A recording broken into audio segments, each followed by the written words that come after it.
Hello, it's Kyle Marshiku here, Hugh Elshridge entity that pretends to be your equal. Welcome to my stream. Let's turn on some of that Homestuck music because I can barely hear it. Is it even going?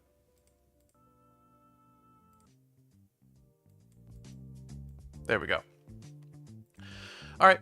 Hello. How are you guys doing? I guess I'll just get into things. Yeah, there's been stuff in the news to talk about, but it's all extremely depressing. Uh, I guess I actually should mention that. Uh, So, two things. One, there's been an Australian hate group that has convinced MasterCard, Visa, Stripe, and PayPal to police content and not allow you to purchase anything considered too lewd. And this is done under the name of protecting women. Obviously, it's bullcrap. If you can call those companies and yell at them, that would probably help in the backlash and hopefully reversing the decision. On top of that, the United Kingdom, Britain, uh, they are also requiring an age verification system to look at anything remotely, quote, lewd, adult, or whatever, which of course includes anything about gay people. Literally, even Wikipedia is on their block list. Or at least is slated to be on their block list because Wikipedia has entries that mention sex. Oh no. Uh, yeah, so that's a frustrating thing in the news. I just hope there's enough of a backlash that people can put a stop to those things.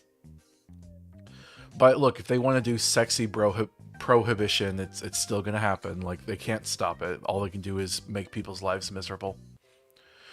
Worldy Kiwi says, I feel like this whole kerfuffle will lead to the creation of a new global network, and I'm not talking Web 3, I mean like a new internet.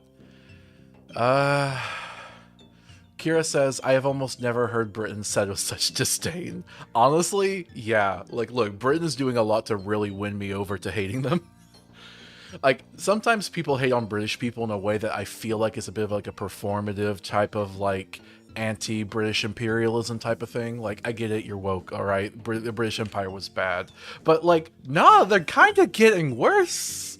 Like it's like they spent a whole century oppressing the rest of the world, and they're like, you know what? It's our turn. Let's do it to ourselves now.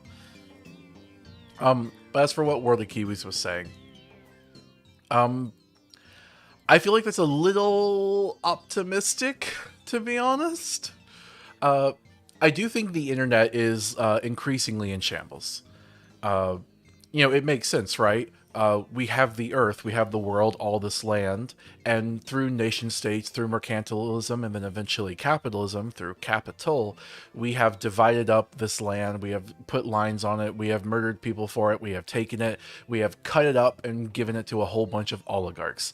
America is basically run by like 5 oligarchs in a suit, and that suit is called Donald Trump. So it's not surprising then that we would have this amazing thing called the internet, where the species of humanity, these apes on a rock, managed to invent these like terminals that were all connected to each other, and they were able to talk to each other and show things to each other, show the cool things in the world, make new things, and have this literally like artificially created alternate dimension, like this virtual reality of stuff that we could communicate and do with each other. And then the oligarchs came in and ripped it up too. They drew lines between it. Facebook tried carving out their ecosystems. Google has like an entire corner of the internet. It's not surprising to me that we would destroy this virtual dimension in the way we destroyed the real one, and are still working on that. So I do think the internet is going away. We have been, at least, a decade or so ago, in like the Wild West days of the internet.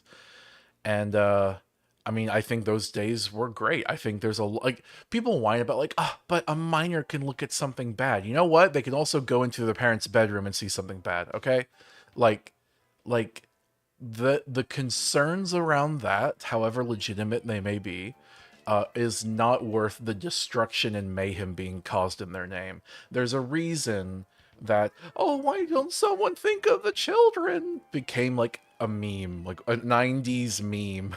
It was literally in The Simpsons. And it's because the people that say that are the ones most likely to be pedophiles, at least in part. Or the Kiwi says, if I don't retain what little optimism I possess, I'll lose what little sanity I have left. I understand that. So in the wake of the internet being destroyed and systematically sterilized and cut apart, uh, you're hoping a new one comes about. Or the Kiwi says the entire thing about protecting minors is that it's easily solved by their parents. Yeah, it's actually really interesting how right wingers, Republicans, conservatives, Tories, whatever, it's really interesting how they're all about personal responsibility until it comes time to raise their children. Then the state has to get involved and do it for them. The state has to get involved, and they'll say it's like, well, because there's bad parents out there, and the state has to like. But wait, I thought children were your property. I thought you could do whatever you want with them. Oh, well, the line is, of course, pedophilia, and anything you don't like is pedophilia. Okay, got it, got it, got it. It's really frustrating. I should also be maybe a bit more careful with that word on YouTube, and Twitch actually. Yep. So sorry, overlords. I'll be more careful with the words I use. But yeah, I don't know. The internet thing is really frustrating. Like, obviously crypto bros were pushing their web 3.0, which was basically a con. They they just wanted they just wanted to monetize the internet. Genuinely, they are part of the problem. They are basically the brown shirts of capital. They are the people that have been brainwashed into thinking that supporting the oligarchs will help them if they're on the oligarchs' side. That's why crypto bros and whatnot were always like, you gotta get in first. You have to be one of the chosen few. So that was all nonsense, but I can understand hoping for a back channel type of internet. I mean, I do think if, we go full on into a sort of sexy prohibition. I keep saying prohibition, which is against the point I'm trying to say. But yeah, if we get a sexy prohibition, then like it's going to keep going. You can't outlaw sex work. You can't outlaw sexuality. It's just going to drive it underground. And this might result in a sort of like an enhanced dark web, with where the dark web is like a big miasma of the internet that's unregulated on like pirate websites and has a bunch of illegal things, uh, like literally just like piracy violating copyright, but also like child uh, or CSA material. I should say that, yes, CSA material, or like illegal sellings of drugs and stuff. One of the bad things about prohibition in the 1930s in America was that by making alcohol illegal, everyone kept drinking alcohol, but now there was no regulation. So a lot of people would go blind from very like backwater type of booze that wasn't properly made. There was a lot of health repercussions. A lot of people died. Like a lot more people died because of prohibition. Likewise, a sexy prohibition on the internet would result in gay material, sexual material, CSAM, illegal activities, and political dissidents to all be grouped into the same category. And that would be a really bad thing to happen. We don't want that to happen, but that's what they're making happen. It kind of reminds me of how in Britain, the Tories have had a strategy for a long time of defunding their national healthcare system. Because the more they underfund it, the worse it performs, and the worse it performs, the more they can rhetorically justify underfunding it. It's a positive feedback loop, or maybe a negative feedback loop, I should say, that entirely relies on using a controlled media ecosystem to push a narrative. Likewise, I think the same thing happens here. Pedo stuff is not in any way related to gay things, but after centuries of bad faith, evil people, bigots, grouping those two things together, there becomes more and more of a social association. And if a sexy prohibition were to go underway and make both of those things equally illegal, you're effectively putting them in the same category of society despite them having nothing to do with each other. Worldy Kiwi says crap gets banned, crap goes unregulated, unregulated crap hurts every time, all the time, like clockwork. Oh, absolutely. I was actually just talking to Kira the other day. We were talking about sex work and the matter of pimps came up. And I was thinking about it. I'm like, honestly, Why is pimp such a dirty word? Pimp shouldn't be a dirty word. A pimp should just be a sex worker's agent, you know? A pimp should just be like the representative, like an actor has an agent that helps them get gigs, you know, that looks out for their like financial and legal interests. But that's not the way we look at it societally. And why is that? Unregulation. In real life, the pimps often end up as like pseudo slavers. They often control every aspect of the girls that work for them's lives. And this is a direct outcome of the, I guess, quote, sexy prohibition that we've already been having on prostitution. So it's just an unfortunate thing. Part of the reason I think about this is because in the Cinemated Fallout series that Kira and I run, our character is actually literally a pimp. But it's like a post-apocalypse, so the societal situation's a little different. So I feel like it's a bit more justifiable. Speaking of which, I've been releasing. Well, sorry, we have been releasing, Kira and I, the Cinemated Fallout episodes. Those have been resuming, and we have a number of backlogged episodes. So if you guys want to check those out, I would recommend it. Also, like the stream if you're watching on YouTube. I put a lot of work into editing these things, and Kira puts a lot of work into the voiceover and also the whole mod setup. In my opinion, this is the best way to experience Fallout. We have the best mods for the best game put into one singular storyline experience because no one else was willing to, and then we roleplay it. So, I'd recommend checking that out if you don't mind. I've been working hard on it, but also been doing these live streams as well, just to talk about random crap while I got the time. So, today, what I wanted to talk about. Oh, Corley Kiwi says, I know we're anti-tanky here, but wasn't East Germany good with sex work? I honestly don't know. It's possible. You know, it's there are some like centrally planned, you know, what you would call tanky socialist quotation marks countries that did have some good things in them. So it wouldn't be completely surprising. For example, the Soviet Union was a terrible autocracy that did forced famines and was racist in its own ways, but people got housing a lot of the time, at least. They got more housing than they did in America, so that is something to consider. But so yeah, I wouldn't be surprised if there was one thing like that, but I haven't heard of it, so I couldn't verify that statement for you or not. Anyway, so what we're going to be talking about today. So there's this website called Tumblr. Should I pull it up? I guess I could pull it up. I don't know if it's going to matter or not.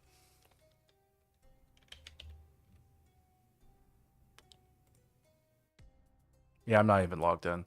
Well, there's this website called Tumblr. It looks very different today than it used to. In fact, you know what? Can I look up 2014 Tumblr? That's not helpful, like at all.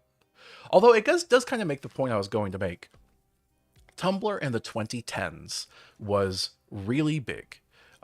It was one of the social media websites, but it had a very specific audience. It got a very specific subset of the population. Kind of like how Facebook nowadays is known for like far right conspiracy theories, boomer parents, and that type of thing. Tumblr in the 2010s was known as a sort of like scene alt goth, kind of woke scoldy, liberal progressive type of place. And it would change over time. Famously, the Tumblr porn ban basically was a kneecapping of itself. So when that happened, I think Tumblr basically took itself out of the running for one of the main social media sites. It was an idiotic decision. Tumblr still persists, but it's a shadow of its former self. That being said, because of its community, the one it used to have as well as into this day, there is a Tumblr culture, a Tumblr aesthetic. And that's why I have this Google Images page here, because it kind of makes my point, right? Like you can see with all these images, like, oh, okay, there was an aesthetic that was going on here. And it's not just an aesthetic, it's not just an appearance, but also like ideas and values. This is part of why Homestuck was so big on Tumblr, because the stuff Homestuck was doing, the stuff Homestuck was going for, was beloved on Tumblr and appealed to that type of audience. Likewise, Homestuck was very gay, and the kids on Tumblr, not just the kids, but they were also particularly gay. So I say this because Homestuck was just one example of this. Undertale would also be big. And then there was things like, you guys hear about like the Onceler from the Lorax? For some reason, Tumblr just had a real big fascination with him. Like, look how much fan art they have for this guy. I mean, I kind of get it because, like, I mean, he was a really cool character. I liked the movie. He was very evil, though, so it's a little weird to romanticize the evil character. But, whatever. Girls, they like a bad boy, I guess. They love a bad capitalist boy that, like, ruins the environment. Oh, sorry, wrong emote. I was going to try and do the laugh one. Haha. But yeah, so there's this kind of like this trope of the Tumblr sexy man, of an attractive, suave male character who's very tall and very skinny. I feel like it's a little not fair to completely pin it on Tumblr, because this is just kind of the female gaze in a way, right?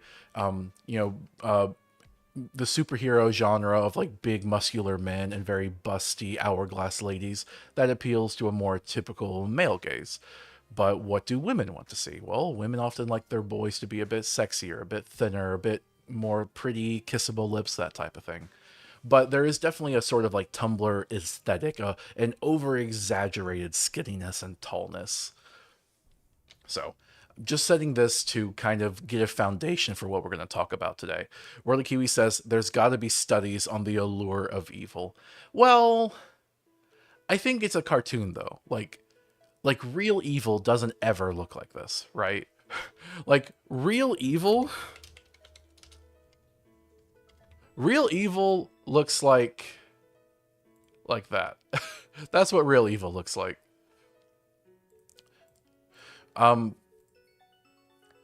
So I don't know, like it's kind of like how a lot of girls really like werewolf stories. It's like, oh, I want a monster to ravage me, but like with my consent because I let him, and also like he's a monster, but deep down he's a pretty boy, you know. Or the Kiwi said, "Oh yeah, I meant fictional evil." Oh yeah, yeah, and you know what, guys have this version too. It's like, oh yes, please have a girl like step on me, like. The example that comes up in my mind first is Von Karma from the Ace Attorney series. Like, yeah, this is a prosecutor, but we know why you really like her. We know why you really think she's cool, okay? It's funny, because actually she's the second Von Karma. There's her dad, but everyone forgets he exists. They're just like, nah, I like his daughter. Anyway, so I wanted to talk today about Hazbin Hotel. So this is the VivziePop channel. It is the YouTube channel that produces the YouTube show. Okay. Hold on. Where is it? Nope. Okay. Yeah, you see this? I'm going to, for the purpose of this stream, just call it Heck of a Boss, okay? Look, it's easier on me. It'll be easier on the channel. Just let me go with it, okay? So there's two shows. Heck of a Boss and Hazbin Hotel. The Heck of a Boss show is released on YouTube. It is like a YouTube series. These videos have millions of views. Not all the videos are content. Some of them are just like ads, basically. But this is the channel in which these are produced. VivziePop, it's named after the original creator, the owner of this IP, Vivian something. I forget what her name is. Oh, yeah, it says Vivian. I forget her last name. Well, it doesn't matter. Hazbin Hotel, though, so to rewind a little bit, she started off by making a pilot. And, I say she, but like she has a whole team behind her. It's not a one-woman show. There was a pilot for a show called Hazbin Hotel, because she and the people that she worked with or worked for her were aspiring animators. They really wanted to make an animated TV show. I understand that passion. I would have loved to do the same, although I was more into the 3D realm of things, not 2D. One of the things that's going to make it difficult to actually talk about these shows is they are animations. They are 2D animations. They are syndicated animations in the YouTube Content ID system. So unfortunately, I can't actually show these, and I'll I'll get copyright flagged if I try to. Chris Dedusa says, "Oh, hello." Um, so yeah, there was the original Hazbin Hotel pilot, which, if you don't know what the pilots are, it's kind of like a pitch. You make one singular episode. Often it's a little bit longer than a normal episode would be. Often it's a little brainstormy, and like things will be changed if the show ever gets syndicated. But you make one, they made one, they showed it online, and it got really popular, went viral, and people loved it. And eventually, someone took notice. Amazon streaming services, and they syndicated the show, and that would be in production. But there was a long period of time between that pilot and the eventual show's syndication, and that's when the companion show, Heck of a Boss, ended up releasing on YouTube. So Hazbin Hotel is basically the big venture, the big investment, the big work of art, whereas Heck of a Boss is kind of like a filler show. Like, it's a show in its own right, but it's a bit less high stakes and more just kind of showing the world and other characters. Chris says, realized I could join, so I did. Oh, great to have you. As you could probably tell from the imagery here, both Hazbin Hotel and Heck of a Boss, again, I'm using the word heck, uh, they take place in HE double hockey sticks. They take place in Heck, the underworld, the afterlife, where all the condemned bad people go after they die. And this is interesting to me, and I'm going to be honest, the reason it was interesting to me, and I've mentioned this before, is because I was writing my own book about a character dying and being condemned down there. I was doing my own kind of like refutation of Dante's Inferno. This is a book I'm currently pitching to agents. I would really like to be able to actually have it on shelves someday. So while I was working on this and writing this, I found out that this show had come out. And for a long time, I didn't watch it because I didn't want my ideas to get like mixed in or poisoned with someone else's ideas. But I have finished that book. I'm just trying to sell it. And I'm a little worried that this stuff existing is going to work against me, but maybe it'll actually help me. One thing you have to do when you're doing books, you have to do comps, you have to do like media comparisons. So I actually listed Hazbin Hotel as like thematically similar. So I don't know, we'll see. But it is interesting in the way it takes place in the actual underworld. One of the things I like, it does have that sort of like Tumblr, like sexy boy type of aesthetic where a lot of the characters are very pointy, very tall, very thin. Almost every character has sharp teeth. There's this kind of like crude cursing to it, which, by the way, a lot of people criticize. Bleep you. I have heard the way that you potty mouths talk. Please, the amount of times these guys curse is not any more than any of you curse. I am not standing for this. Like, honestly, I feel like it's a little bit realistic. Maybe you could say it's exaggerated, but I don't even think it's that exaggerated. You guys, like, come on. Do you have any idea how many times I have to say bleep on a daily basis? Because I just don't like cursing. It's just blame my Christian upbringing. Anyway, so I love Hazbin Hotel, and I think Heck of a Boss is also really good. One of the actually, should I talk about drama or should I talk about the show? I guess I'll talk about drama because people are probably wondering about that. There is a lot of drama around VivziePop, around Vivienne, and around this stuff in general. And I genuinely really do think, I mean, like, look, there's gay stuff right here. I think it's just queer bashing on the internet. I was talking earlier about how there's a lot of censorship going on right now that's targeting gay people, even if they're not honest about it. And Tumblr has always been very associated with the gays TM. And so I think a lot of the bashing on this media is just queer bashing. Like, does Vivienne run her mouth a lot? I followed her on Twitter back when I used to use Twitter, and I follow her on Blue Sky now. And she does come to across to me as one of those like creators that like the actual creation is really hard and time consuming to make. So if she only posted like proper capital C content on this channel, there'd probably be like 20 videos, and that's it. So she does a lot of talking about the process, talking about the characters, talking about the world. And this does mean that she talks about things that aren't actually in the show proper. On a past stream, one of our regulars, World of Kiwis, pointed out how they have this furry werewolf guy, and they had said that his sexuality is like straight or something.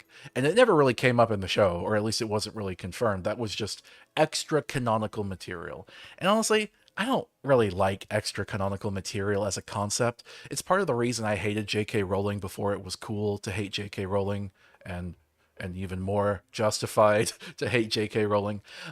Authors that like dictate what is canon or not outside of their medium is infuriating to me.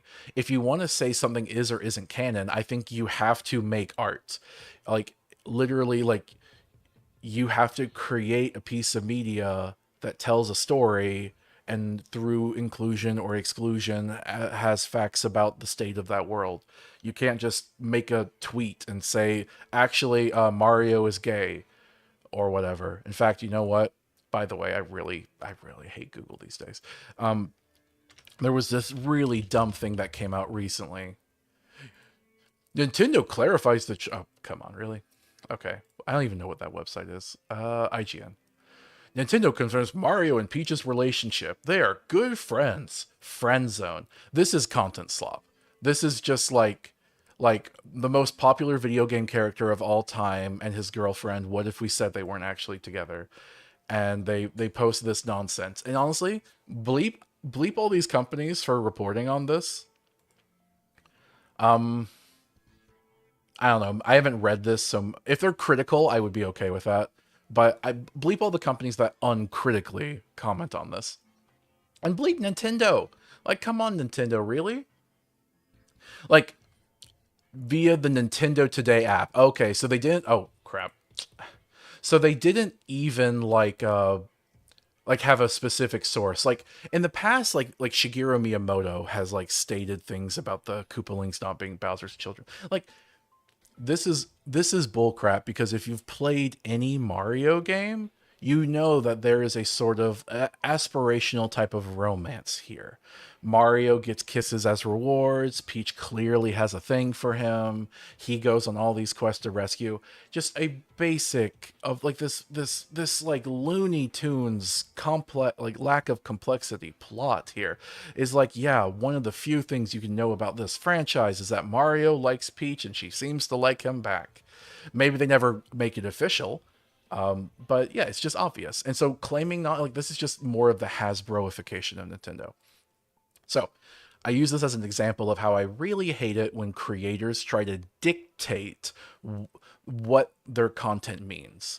Because to me, it's representative of how IP and copyright's not enough. It's not enough that they can literally own Mario and Peach, but they also have to own how you interpret them. And that's infuriating. When I was DMing the Mario themed D&D campaign for my friends, I decided to make my own type of interpretation based off of the facts presented in the games.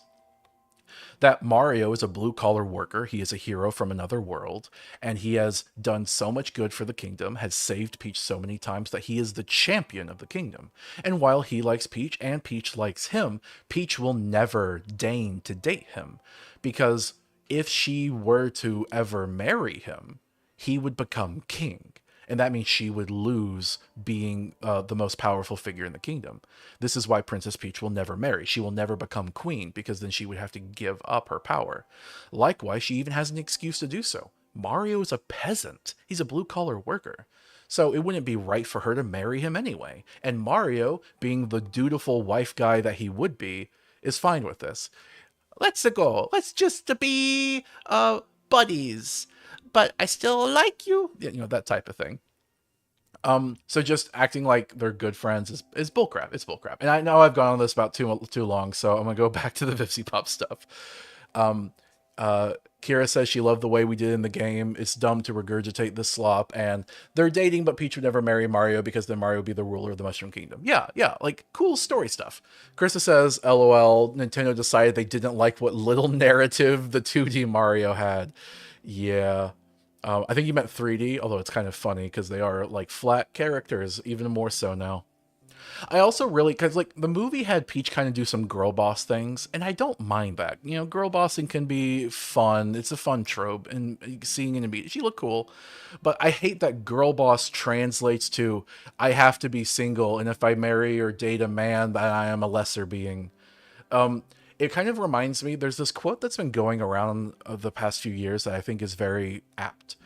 Everything is sexy and nothing is erotic. I don't know where this quote comes from, but I think it is very true. Um,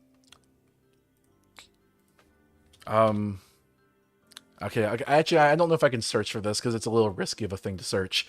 But like, look at like Mortal Kombat, look at DC games or superhero stuff, look at fighting games. Maybe not Street Fighter. Street Fighter's gotten a little better about this lately. But there's a very big issue where a lot of characters will be presented with a sexy body, but they're never allowed to do anything with it. Not even sweat. Like, literally, not even sweat. Because they want to have sex because sex sells, but they're never allowed to do anything sexy. I kind of forgot why I got on this point. Crap. Oh well. Where the Kiwi says, wait, your Mario impression's good. Watch out for Nintendo. Yeah, I get copyright flagged. Anyway, I kind of lost my train of thought, so I'm gonna go back to the Vivzy Pop stuff.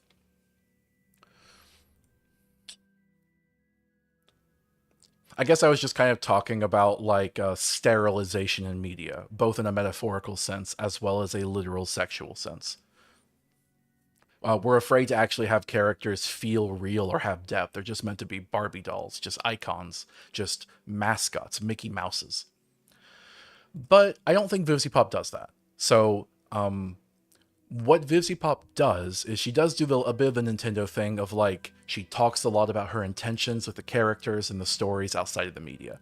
And I don't entirely hold that against her, to be honest. Like I said, this content's hard to make. 2D animation, especially how detailed this animation is, there's so much like heart and soul put into this stuff. So I don't blame her for like rambling about it on her social media. One thing I do kind of take issue with though, is my entire knowledge of these shows is built off of just literally watching them. So talking about them has me a little anxious because I'm a little worried that like I'll talk about a character and they'll be like, oh, well, did you know actually this blah, blah, blah, blah, blah.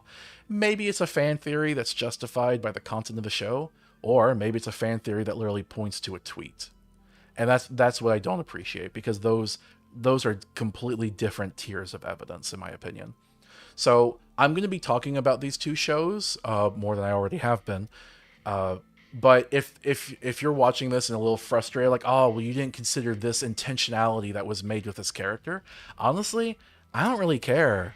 Like, I believe in the principle of death of the author, that like a media does not need the input of the author to be able to understand it. There's a transformative process when you hand it from creator to consumer. Or I shouldn't say consumer, that's kind of a loaded word. Creator to reader to viewer. And I think intentionality isn't worthless. I think it can be good to know what an author intended, but just because they intended something doesn't mean they were successful in the outcome or the execution. Sometimes that can just legit be a skill issue, but sometimes it's also just their perspective versus your perspective. Perhaps their perspective was limited, or perhaps yours is. This doesn't mean all interpretations are correct. Some people seem to believe that's what death of the author means, is that any interpretation is correct. I believe your interpretation should come with citations that are based in the actual media that you're talking about. And sometimes you can have multiple pieces of media conflicting with each other. That's fine. No media is perfect. So, yeah, if I talk about things and you're like, oh, but the wiki says, I don't care. I don't care. I think it's important to talk about the show. I personally feel like me watching the show without scouring over every possible tweet or every possible fan theory or Tumblr post, I think that actually kind of heightens my enjoyment of the show. I was able to go and watch Hazbin Hotel without all of the baggage around it, all of the surrounding drama or community and whatnot.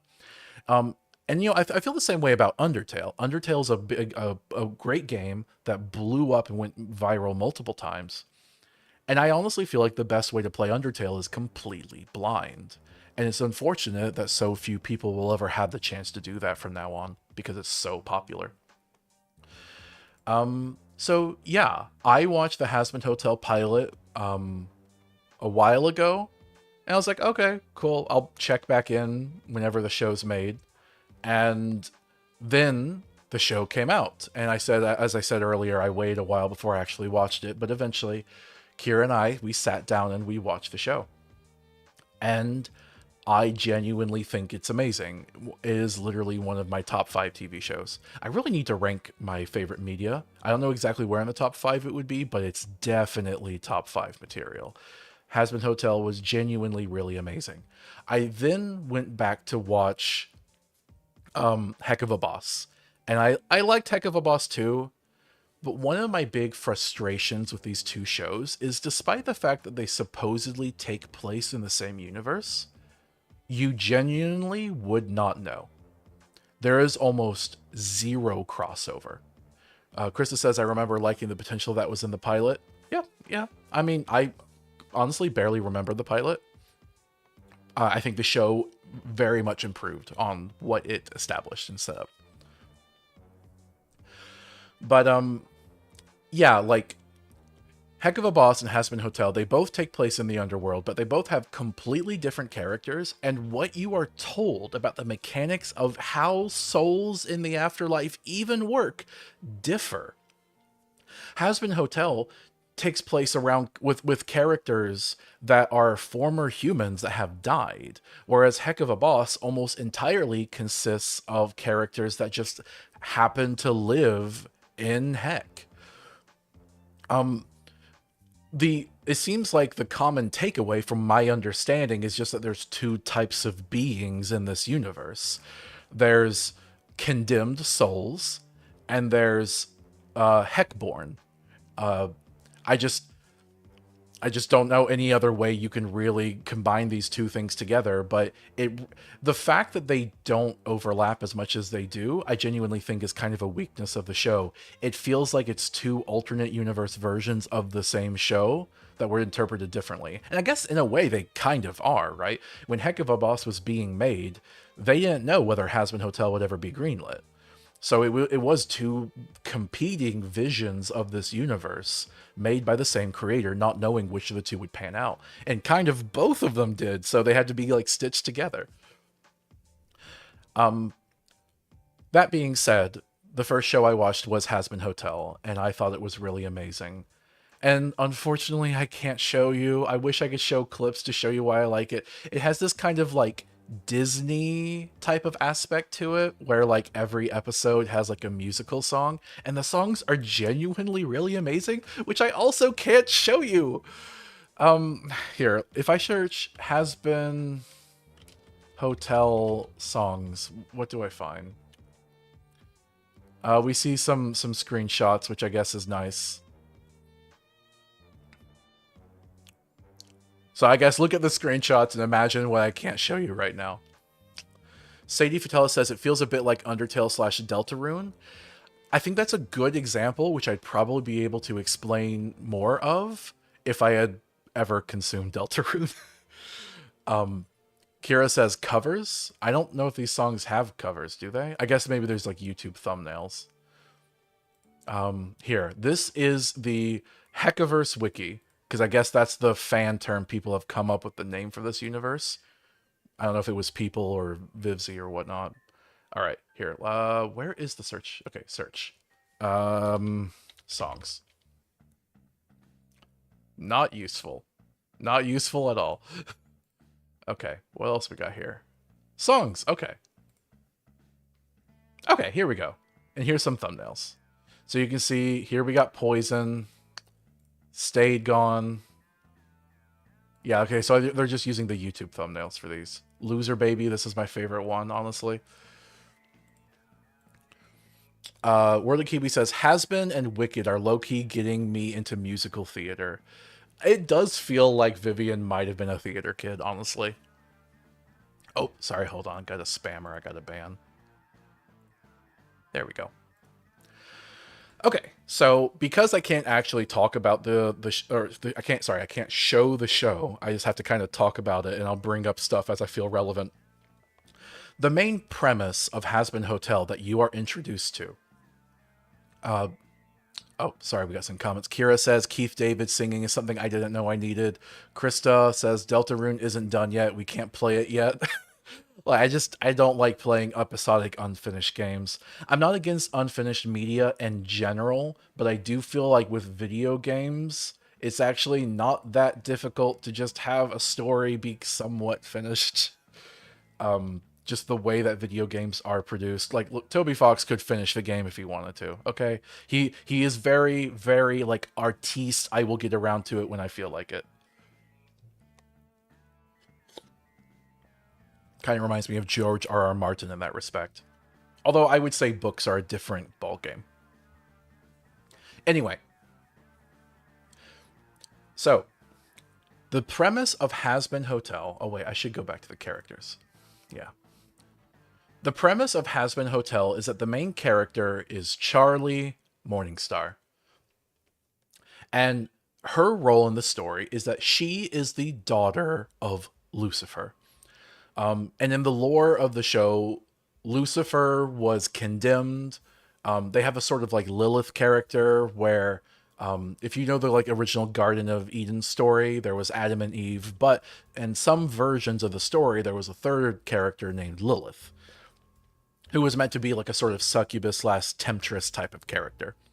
And in Hazbin Hotel, Lucifer ends up getting involved, and there's some, I don't remember all the details with Adam and Eve, but basically he ends up running away with Lilith and gets condemned by God or whatever. Point is, Lucifer is now running Heck, and she is his daughter. She is the daughter of Lucifer and Lilith. So she's basically, the point of this, she is the one being in Heck who isn't evil, or isn't like condemned for evil. Because everyone else is either someone that was condemned for evil, whether they were human or whether they were an angel like Lucifer, or they were Heckborn, which makes them spiritually evil, I guess. Again, the show doesn't ever really explain the Heckborn bit, but just roll with it. So her whole plot is that she wants to prove that these people aren't condemned for being evil, that she can reform them, she can make them better. So she tries to create her has-been hotel. Has-been as in like you're a has-been, like you're washed up, but also as in like evil is in your past, you are improving. It's meant to be a form of rehabilitation. And in like the classical biblical sense, once you're in Heck, you can't be rehabilitated. You're just meant to suffer forever. One of the plot points they use is that Heck has a finite space. This is kind of interesting because in my version of the Underworld, I ended up making it a literally infinite space. But in Hazbin Hotel, it's a finite space. And because of that, it gets overpopulated, and every year angels come down and they do a purge of all the condemned souls, giving them true void, true death. No afterlife, they're just gone. So they have a genocide, but the genocide is justified because they are spiritually evil. She disagrees. She doesn't think that they are condemned forever. She wants to rehabilitate them. That's basically the gist of her character. One of the things I think is really interesting about this, let me see if I can find some screenshots of Hazbin Hotel to make my point here. You kind of get this immediately when you're watching the show, when you see her singing and she's going through the streets. Let's see, can I find... Yeah, let's go with this image. Copy image address. Oh, why is it so small? It said it was big. It lied to me. Google lied. I guess that's not a first. Okay, I just need to find an image that has a bunch of characters. Okay, come on. I guess this will work. I was going for background characters, not main characters, but whatever. Christus says genocide bad actually. Yeah, yeah. Even if they're spiritually evil, I suppose. I don't know. Actually, I guess that's kind of debatable. It's not a real thing for people to be spiritually evil. But anyway, so as you can tell by looking at these characters, they are all very physically different. They have these strange, very Tumblr coded appearances, and they never really explain it. But they kind of do. This is one of the one of the reasons why I feel like if I were to go read all of Vivian's thoughts on the intentionality, I'd kind of lose something here.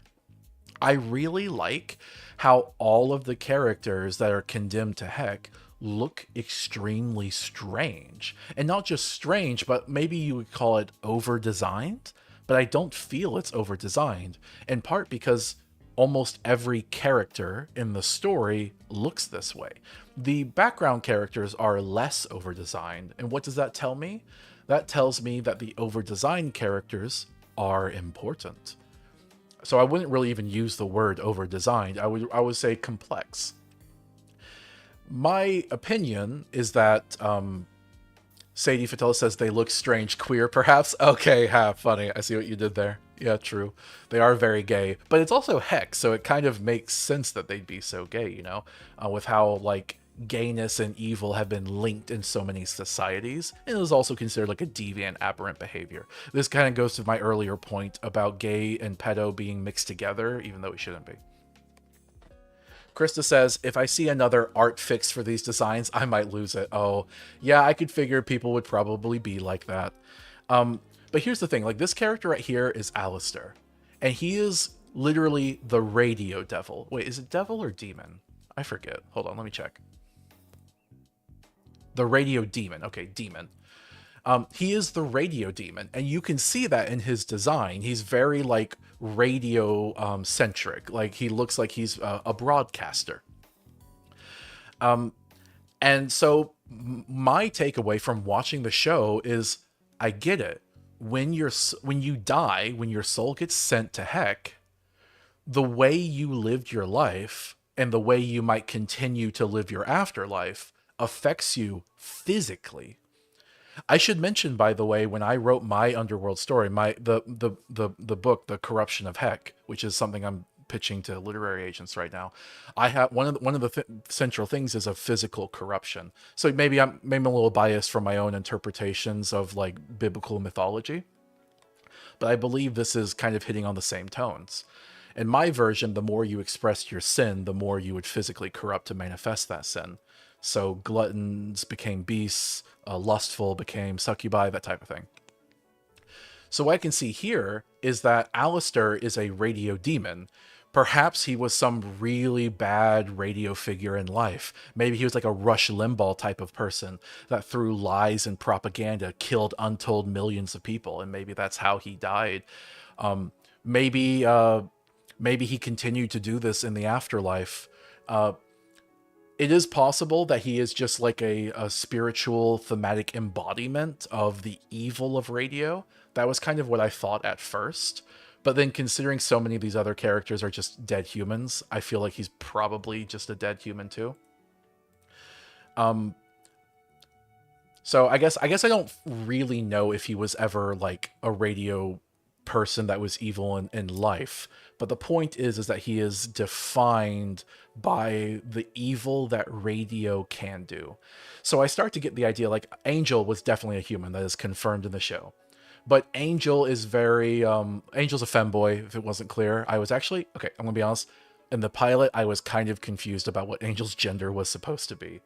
Like they have this scene where Angel puts like something in his cleavage, and I was like, I don't understand. It's fluff because he's a spider, he's a furry spider.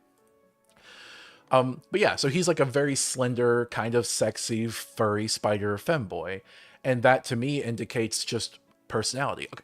The point is, I'm kind of rambling a lot, but these characters are physically their personality. That's kind of the point I'm getting at.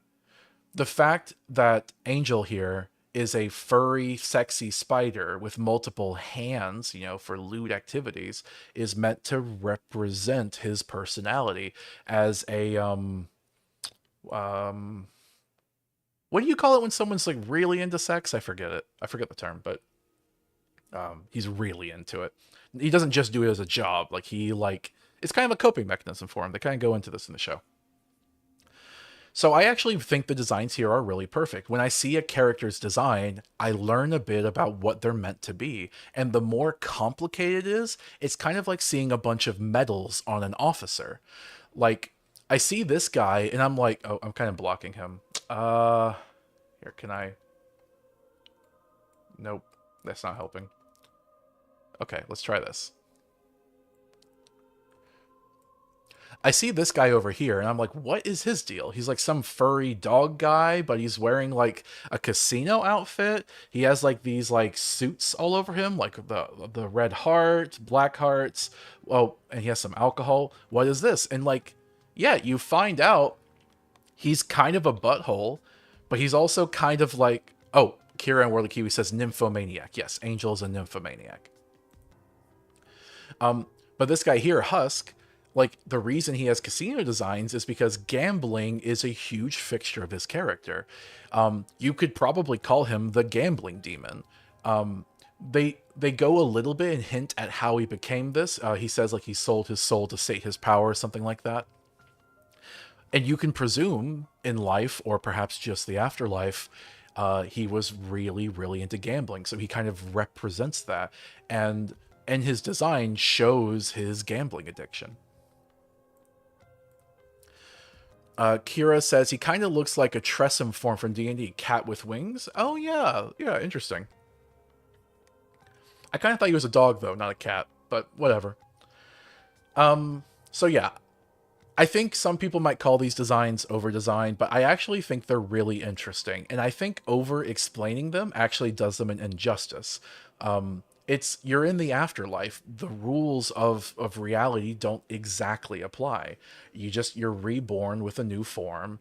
And I think that's enough. Your form dictates who you are. Okay.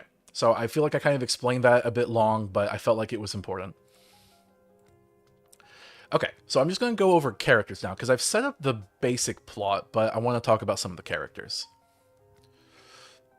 So I talked about Charlie already, and then we have this character called Vaggie. And, oh, by the way, there's spoilers. Crap, I just realized that. I guess I'm kind of spoiling a lot. I don't want to spoil everything about the show. Vaggie is Charlie's girlfriend, and she is literally named after genitalia. Like, that is the thing in the show. She's not happy about it. How that happened is part of her backstory. She's missing an eye. You find out why. And there's just this strange thing where she seems to be the one non-evil character besides Charlie, and it doesn't entirely make sense. You find out why this is in the show, but basically, there's a reason that she's dating Charlie. They're like the one good Yuri couple. I guess that kind of sounds bad when I say it that way, but you know what I mean. Here we have Angel Dust. Kind of already talked about him, femboy. An interesting thing about him, so he has this song called Poison. And this is controversial. The character itself is controversial, and the controversy seemed to really pop up when this song came out. So, a lot of people really don't like Angel, and they say that he is problematic. They say that the show is sexist, that the show is... it's weird. Depending on who you're talking to, they'll say the show is like misogynist or misandrist or queerphobe. They'll just throw whatever words at the wall. And sometimes they'll just say it's like just problematic. The thing is Angel is a sex worker in the show. Angel does a job. Now, Angel also is just a nymphomaniac, as we already explained. On top of this, Angel works for, like, the love demon, Val? Nope, just give me the character. Valentino. Sinner demon, whatever. And he's basically meant to be the demon of porn, the demon of actually, honestly, it's just, yeah, just porn, really. He has like a media empire in the afterlife, in heck, of selling images and videos of people doing just like the most like lascivious things. And you find out that Angel signed a contract. He gave over his soul to Val. And it's the thing that Angel genuinely likes having intimacy.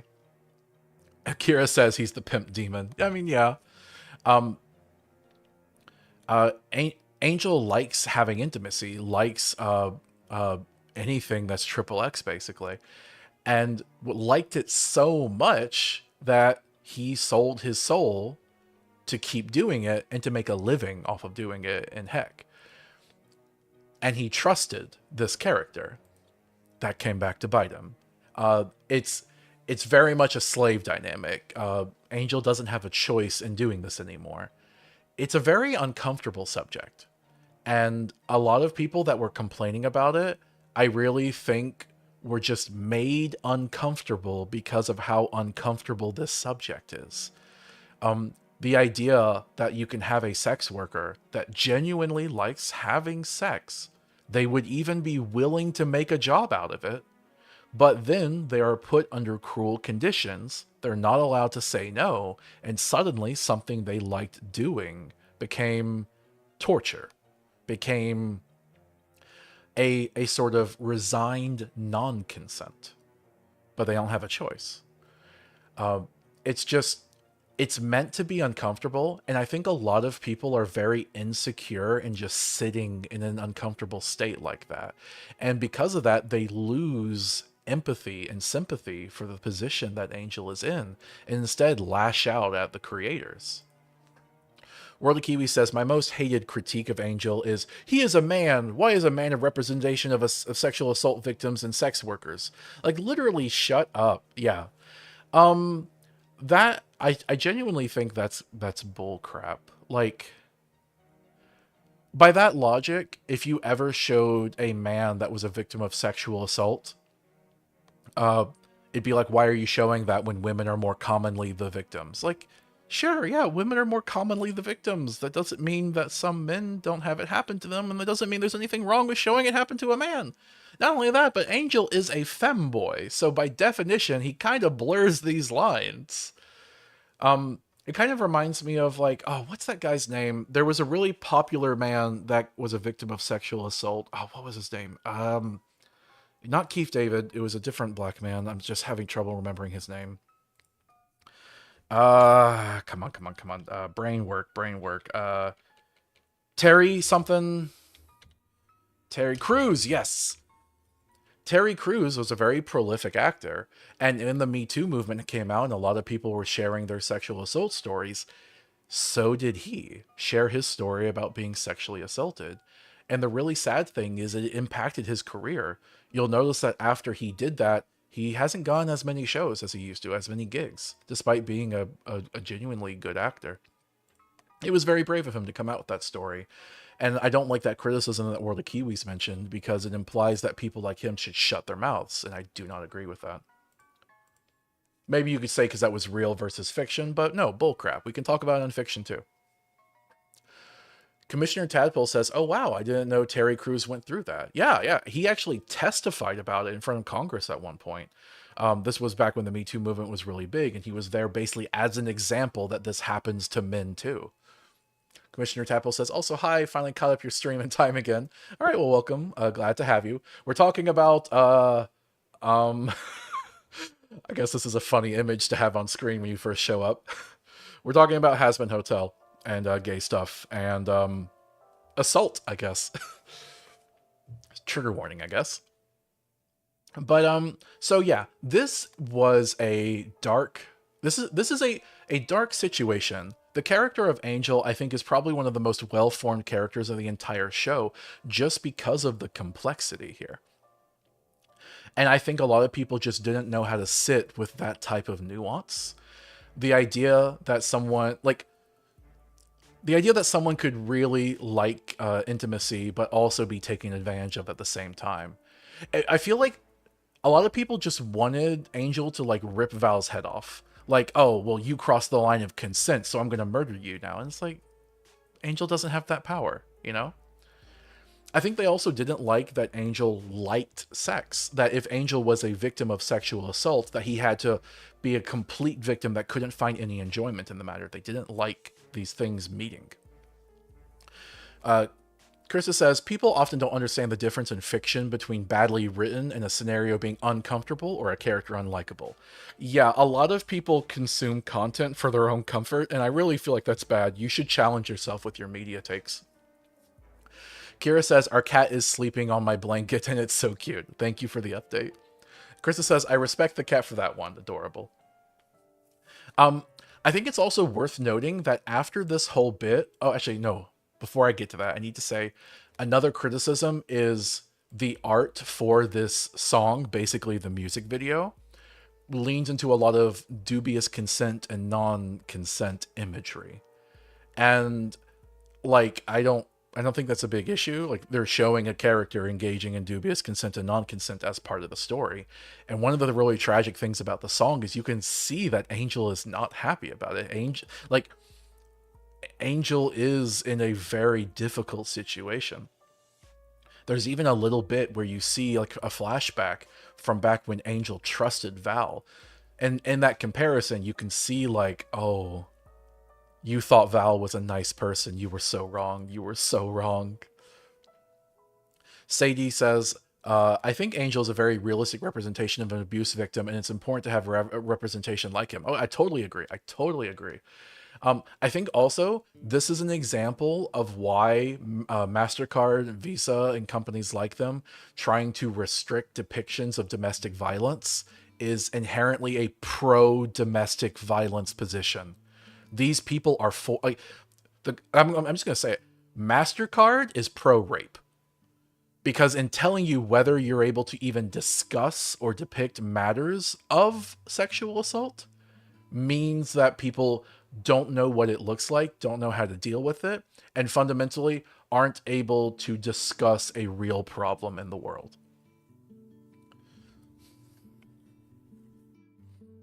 I should also mention, it's not like you literally get to like see the abuse. Like, it's not like it's zooming in and like it's not like the fetishizing of like child sexual assault material. There's nothing illegal happening, you know. I just want to make that caveat. Kira says, on the official Amazon Prime channel, they have music videos for a lot of songs where they show the whole animation of the song from the show. They only have a lyric video for Poison. Yeah, because Amazon, even the edgy Amazon service was iffy about showing it. And it's bullcrap, by the way. It's complete bullcrap. Yeah, we should be able to talk about and even depict difficult subjects. Yeah, I think they did a really good job. Obviously, it is possible to do these things poorly, but I think that's a risk worth taking. Again, there was nothing illegal, and even if they did literally show like the juices and body parts, like, okay, it's pornography at that point, which maybe Amazon doesn't want straight up pornography, but porn isn't inherently bad either. Gira says, because they imply a lot of abuse during the song? Yes, but also in the song, Angel is very clearly unhappy. There's a point in the song where Angel kind of like wakes up from the dream and is like panicking.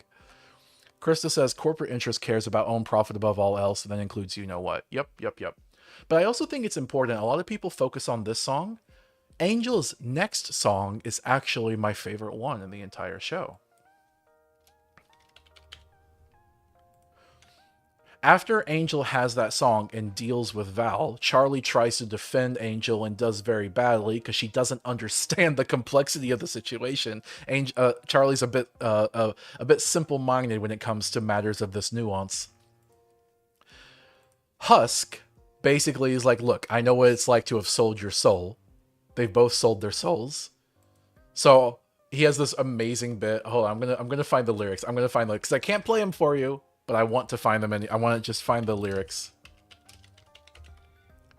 Yeah, so Husk, and this is Keith David, by the way. Keith David's awesome. So things look bad and your back's against the wall. Your whole existence seems uh, effing hopeless. You're feeling filthy as a drive bar bathroom stall. Can't face the world sober and dopeless. You've lost your way. You think your life is wrecked. Well, let me just say, you're correct. Wait, what? You're a loser, baby. A loser bleeping baby. You're a bleeped up little whiny bleep. So the whole song is basically like it subverts your expectations that he's gonna help Angel feel better. But no, he's like, no, you've messed up. Your life is garbage. But at least you're not alone, because my life is garbage too, and we can be garbage together. And it's so wholesome. I love it so much. This is the best song in the show. If you go listen to anyone, I would recommend listening to this one. It's like just kind of like acknowledging that you're in the pit together, the pit of despair, but you're not alone. And I love it. I love it so much. All right, let's go back to talking about characters. All right, we have Alistair here. Alistair is the financier of the Hazbin Hotel venture. He is very clearly, definitely, obviously evil. He is like the oligarch or the guy with money that funds your endeavor. If you guys have heard about the V Shoujo drama lately, imagine the CEO of V Shoujo. So like, yeah, he's obviously evil, but he's the devil, you know, he's the one on your side, so they put up with him. Not only that, he does like the barest like pretending of not being evil, and Charlie, who's so willing to see the good in people to a delusional extent, kind of deludes herself into thinking that he's just a nice little cuddly bear, even though he's very obviously not. And also, you might notice the ears. He has a sort of Wendigo theme about him. They have not explained in the show the Wendigo powers. It's very clear that despite being a sort of oligarch, he has a master. There is someone above him. We don't know who that is yet. People have different theories. But it's kind of interesting to be like, oh, this guy that looks like he's top of the food chain is actually the middle. There's someone higher than him. He is much more powerful than he lets on, though. And I think this is very representative of how much evil has been done via radio. There is a competition between him and another character named Vox, who is the TV demon. And he's meant to represent the new status quo that's taken over in Alistair's absence. And I really like this idea of like different forms of media personified. And so they have this cool rivalry in their song. It starts off with Vox being like, I'm the new demon in town. I'm the one really in control. Radio is so outdated. There's so much more evil I can do with product placement and stuff. And it's a really cool song. But then the song has a twist partway through it where Alistair's just like, you modern TV heads, do you have any idea how much evil the radio still can possess? Like he ends up winning the fight. Alistair ends up showing up Vox. And again, I think of like conservative talk radio, like radio that a lot of right wingers listen to, a lot of rural people listen to. And like, yeah, just because there's a new media source doesn't mean it necessarily wins in the game of evil. World of Kiwi says, I'd advise using the W word in the future out of cultural issues. What W word? I don't understand. Um So yeah, I really like the contrast between Alistair and Vox, and even though Vox is more advanced and more recent, it kind of pales in the evil of the past. Whirly Kiwi's the indigenous folklore creature. Oh, no, the Wendigo is just the Wendigo is a Native American creature of folklore that's based on a cannibalistic deer. Indigenous people sometimes have issues with the way that their creatures of folklore are represented in media, but there's nothing wrong with saying the name of the creature. There's plenty of indigenous mythological creatures. Likewise, I might mention from like the Australian native culture, the creatures of the dreaming mythos, or I might mention a Yaramawahu. Yeah, I don't think there's anything wrong with saying that. Krista says, radio hosts are beyond evil, but get away with it because it's less discussed in the public eye. Yeah, I just think it's an interesting reflection of reality. Also, Vox is part of a team with Val, the porn demon, as well as What's the other girl's name? Uh, what's the social media girl? Uh, is it just V? Velvet? Velvet, yes. So the third member of their like alliance is Velvet. Come on. There we go. And she's meant to represent social media. And so because of this, she's like the younger member of the group. Like I imagine that she died more recently or manifested more recently. However, because of how dominant social media is and how sinister social media actually like social media is a really evil invention in my opinion. She is the smartest of the group. It's kind of like a new kids in town, and she's calling the shots. And she has her own song, and she is despicable. She's also a really good singer. Yeah, she's an amazing character. What's her song called again? Does she have a song? It doesn't say. I'm the backbone of the V's. Respectless. That's the name of the song. Respectless lyrics. Yeah, so this is her singing against another character. I should probably mention who the other character is. Yeah, Carmilla. Carmilla Carmine is one of the overlords of Heck. Specifically, she's basically the demon of weapon manufacturing or arms sales. It doesn't really look like that, but that's because the arms she specializes in are kind of like angelic weapons and stuff. I feel like the angelic weaponry plot point's a little strange personally. It kind of feels like it comes out of nowhere. Point is, she's a huge deal. She's like the weapon demon. So she's very much like old money, old power, and then this girl comes in to like upset her day. Krista says social media bad and car infrastructure bad are my two conservative positions. I mean, I don't know if I call them conservative, but sure. So the Respectless song is them arguing with each other, and so Velvet comes in and goes, haha, you've got it twisted. I'm not the one who needs a new attitude. Maybe you missed it, but I'm that hashtag bleep and I will do nothing less than what I please. Woo, I'm the backbone of the V's. Mad that I'm acting respectless. So yeah, she's pretty awesome. Oh, oops, did I strike a nerve? Because when I brought out that angel's head, couldn't help but observe that your wrinkled face was turned in red. Why are you avoiding war? That's what the guns you sell are for. Thanks to my being respectless, one thing I'm starting to suspect is, you know why this angel's headless? Do you have a disclosure? And then she goes to speaks over. So, yeah, I love it. All right. So this character is kind of cool. She has this thing where, like, she's actually trying to avoid war because she thinks if they went to war with heaven, they would surely lose. So she wants to not stoke the fires of heaven. All right, let's go back. More characters.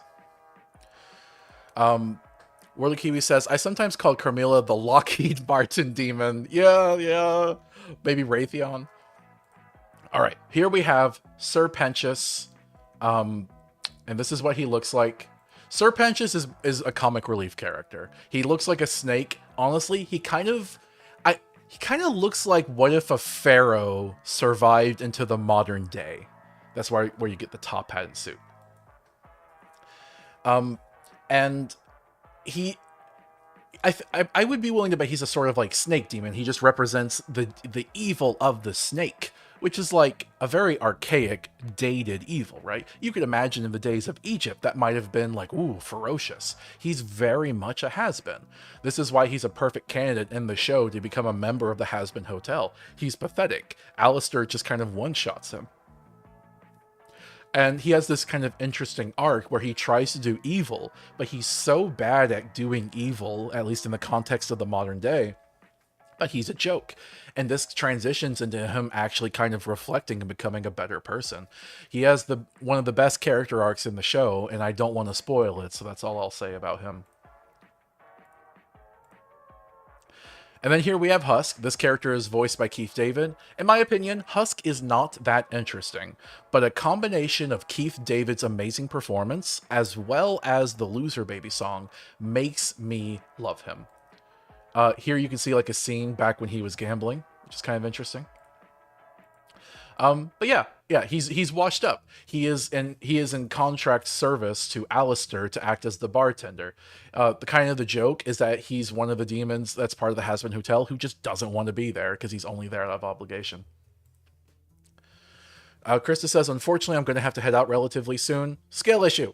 Stick around. Whether tell your job to bleep themselves. No, I'm just kidding. You have a good day.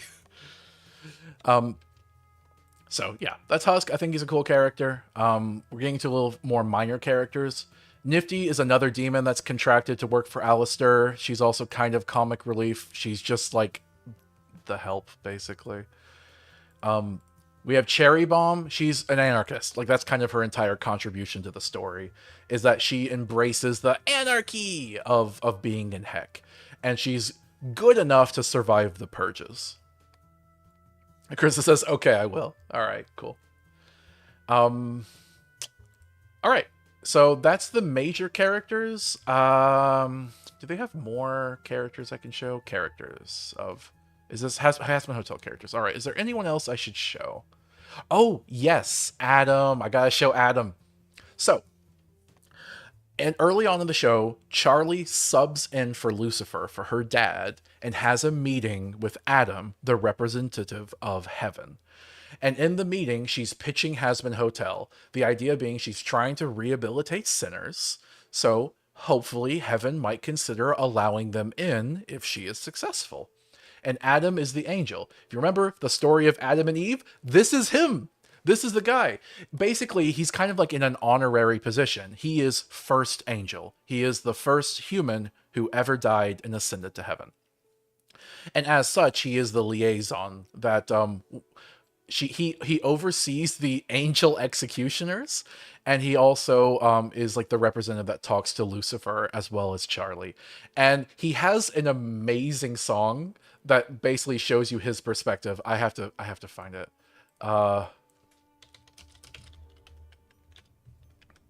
Again, I can't play it. So Charlie starts off trying to explain what she wants at the Hazbin Hotel. And then he responds with saying, "Let me stop you right there. Save us all precious time. If what you're suggesting is letting them climb up the ladder, oh, they'd rather across the pearly gates? Well, sorry, sweetie, but there's no defying their face, 'cause bleep is forever, whether you like it or not. Had their chance to behave better, now they're boiling a pot. 'Cause the rules are black and white. There's no use in trying to fight it. They're burning for their lives until we kill them again. Just try to chillax, babe. You're wasting your breath. Did I hear you imply they don't deserve death? Are they winners? Are they sinners? 'Cause it's cut and dry. Fair is fair, an eye for an eye. Yeah, when all is said and done, there's the question of fun. And for those of us with divine ordainment, extermination is entertainment." He's insufferable. I hate him and I love him at the same time. And then the song ends with terribly, like, "Can't wait a whole year to slaughter those little bleeps. I know it's just been a week, but we'll be back in 6 months." And so, yeah, the stakes are high because they have moved up the extermination date. He is terrible. He is insufferable. He is literally patriarchy incarnate. He is Adam of Adam and Eve. Like, he is he is the original sin, in my opinion. Capitalism is bad. Obviously, capitalism is bad. But you know what predates capitalism? White supremacy. Racism. That is bad too. But you want to know what predates white supremacy? Patriarchy.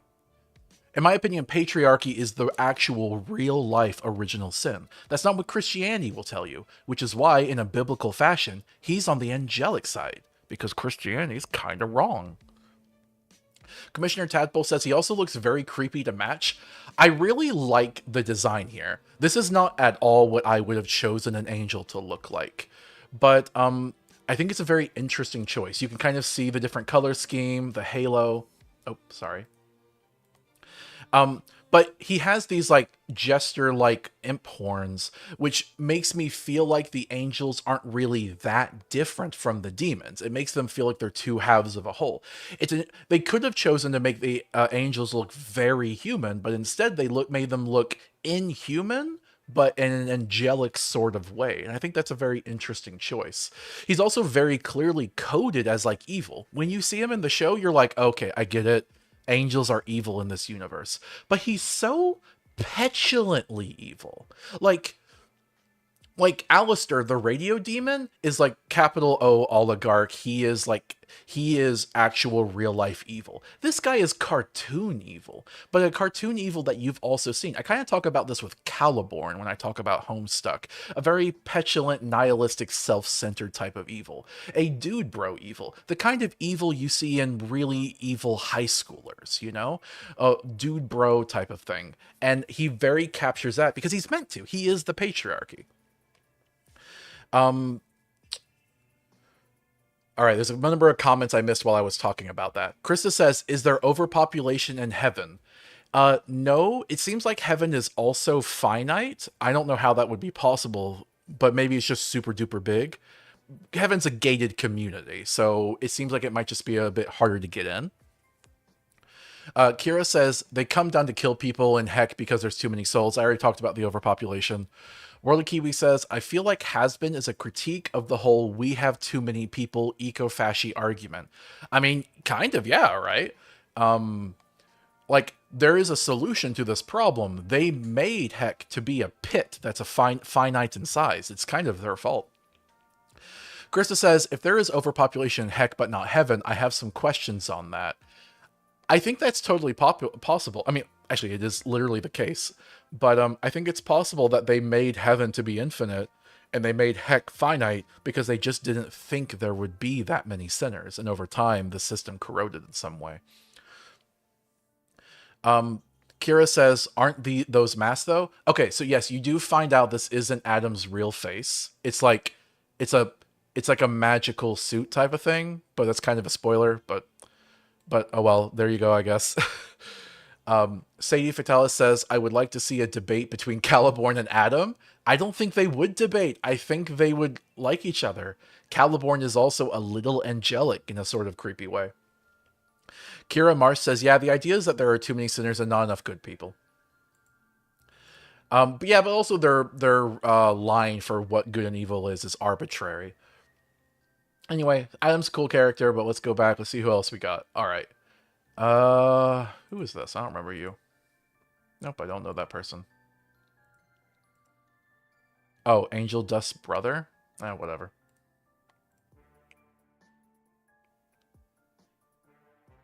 Who are you? Don't know you.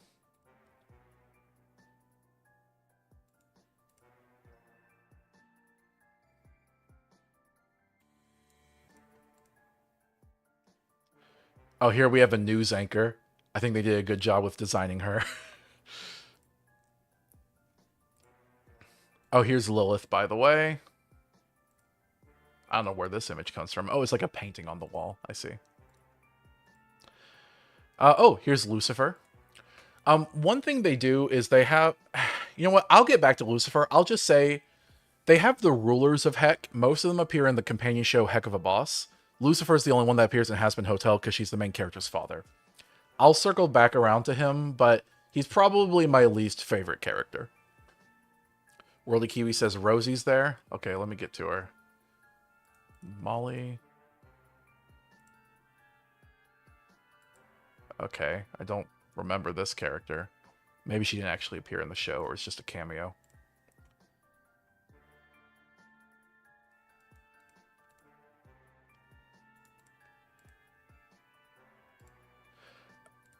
All right, here we have Rosie. She is she's the leader of the cannibals. Honestly, I don't like her as a character.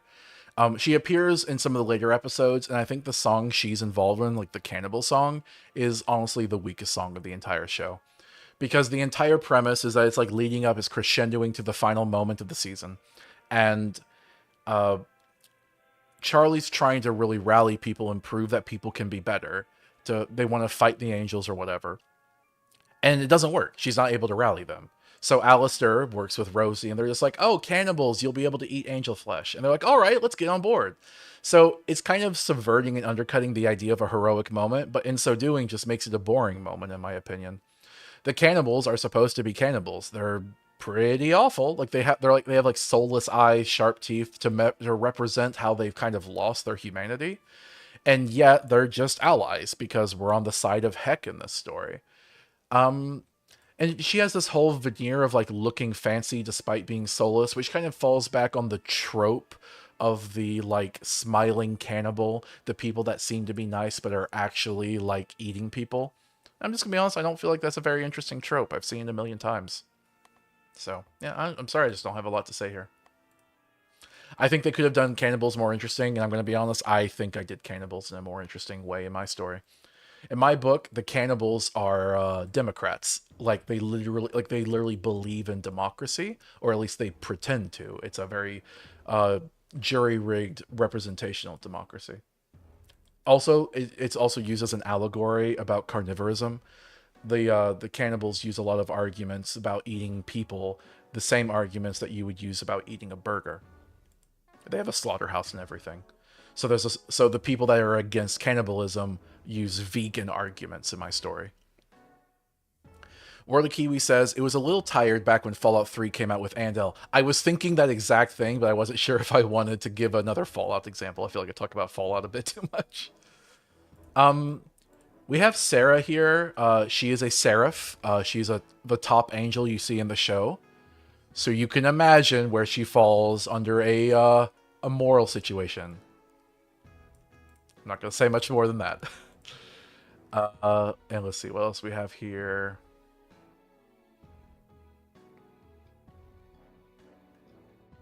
What was the other Seraph's name? I forget what her name was.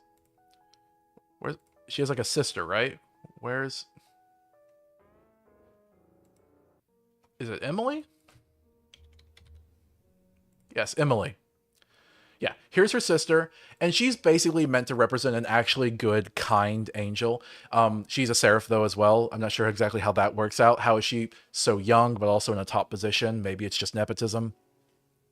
But she's basically meant to represent that not all angels are evil. There are good people even higher up in the system, and she ends up expressing that and kind of ends up speaking against her organization. She's meant to be Charlie's foil, Kira says. I think that's very true. Okay. Oh, and then we have Zestiel here.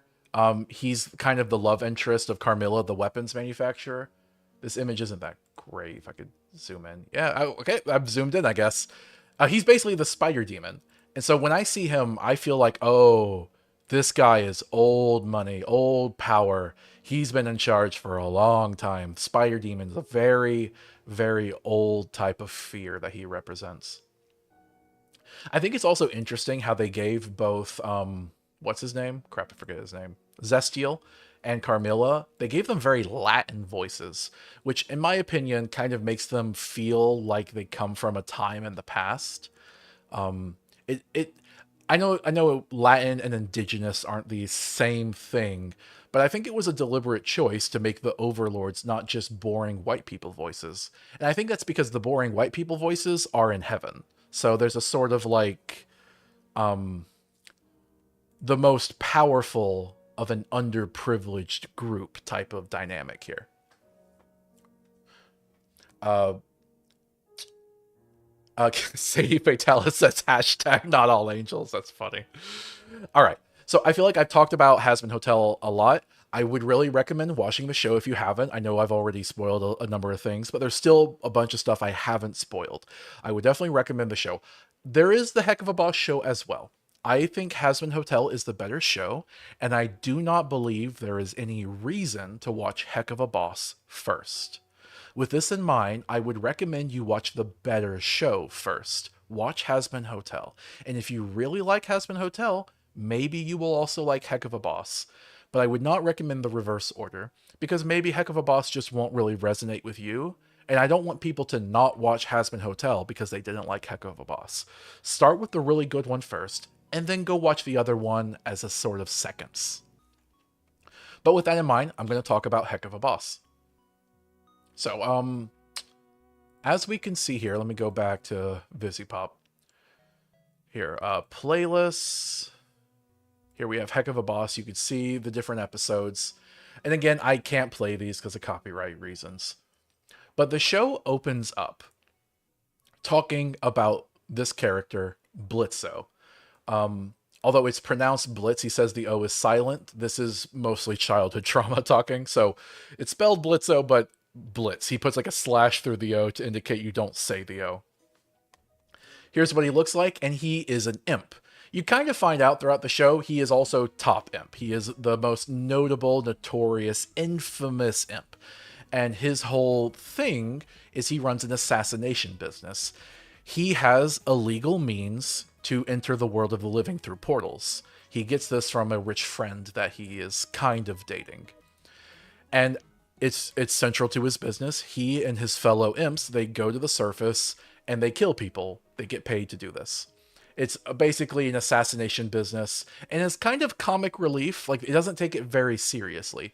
The first woman they target is like an evil teacher, like a really messed up cannibal, adultering teacher. It's a strange opening, I'm gonna be honest, but it does kind of sell the show, and I'm like, okay, this is interesting. Let's see more of it. World of Kiwi says, and he's not just an imp, he's also a simp. So let me show. Okay, so we have Stolas here. Stolas is a prince devil, sorry, Heckborn, I should say, because they introduce Heckborn in this show. These are just beings born in the underworld. Sometimes they have like different sin relations. I forget what imps are supposed to be, or what are imps pride or wrath? I kept getting that confused in the show, to be honest. Regardless, Stolas is basically something special. He is royalty. And he, as royalty, has the power for dimensional travel. He's very powerful. He bestows this power onto Blitz because he likes Blitz. They're in a relationship. They like each other. But Blitz doesn't really like him back in the same way. Blitz is extremely jaded from all the things he's done, all the killing he's done, the life he's lived, the discrimination he's faced, the talking down to. Blitz is a complete butthole. He is genuinely terrible. He has a reputation throughout the different circles of Heck as being the worst lover in the world. Kira says, I really like Veronica in this series. Honestly, my favorite minor character. Yeah, she is one of the people that he has wronged in his personal relationships. So here's the thing. I said that this is a show about an assassination team for comic relief. That is a lie. I am not lying. The show lied. I'm not actually dissing the show. Basically, it took a number of episodes for them to figure out what this show was about. But as it goes on, you're going to see more Stolas, more Stolas, more Stolas. It took a bit for the show to figure out what its story really was. And the real story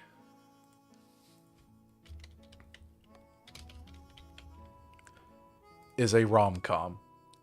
This is a story about these two birds being in love.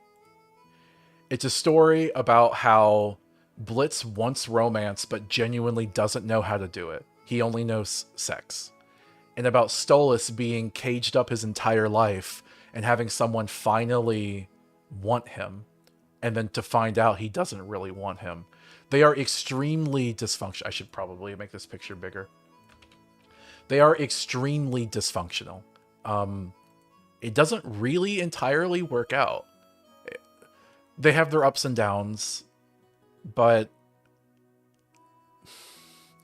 the problem is Blitzo just genuinely isn't a great person.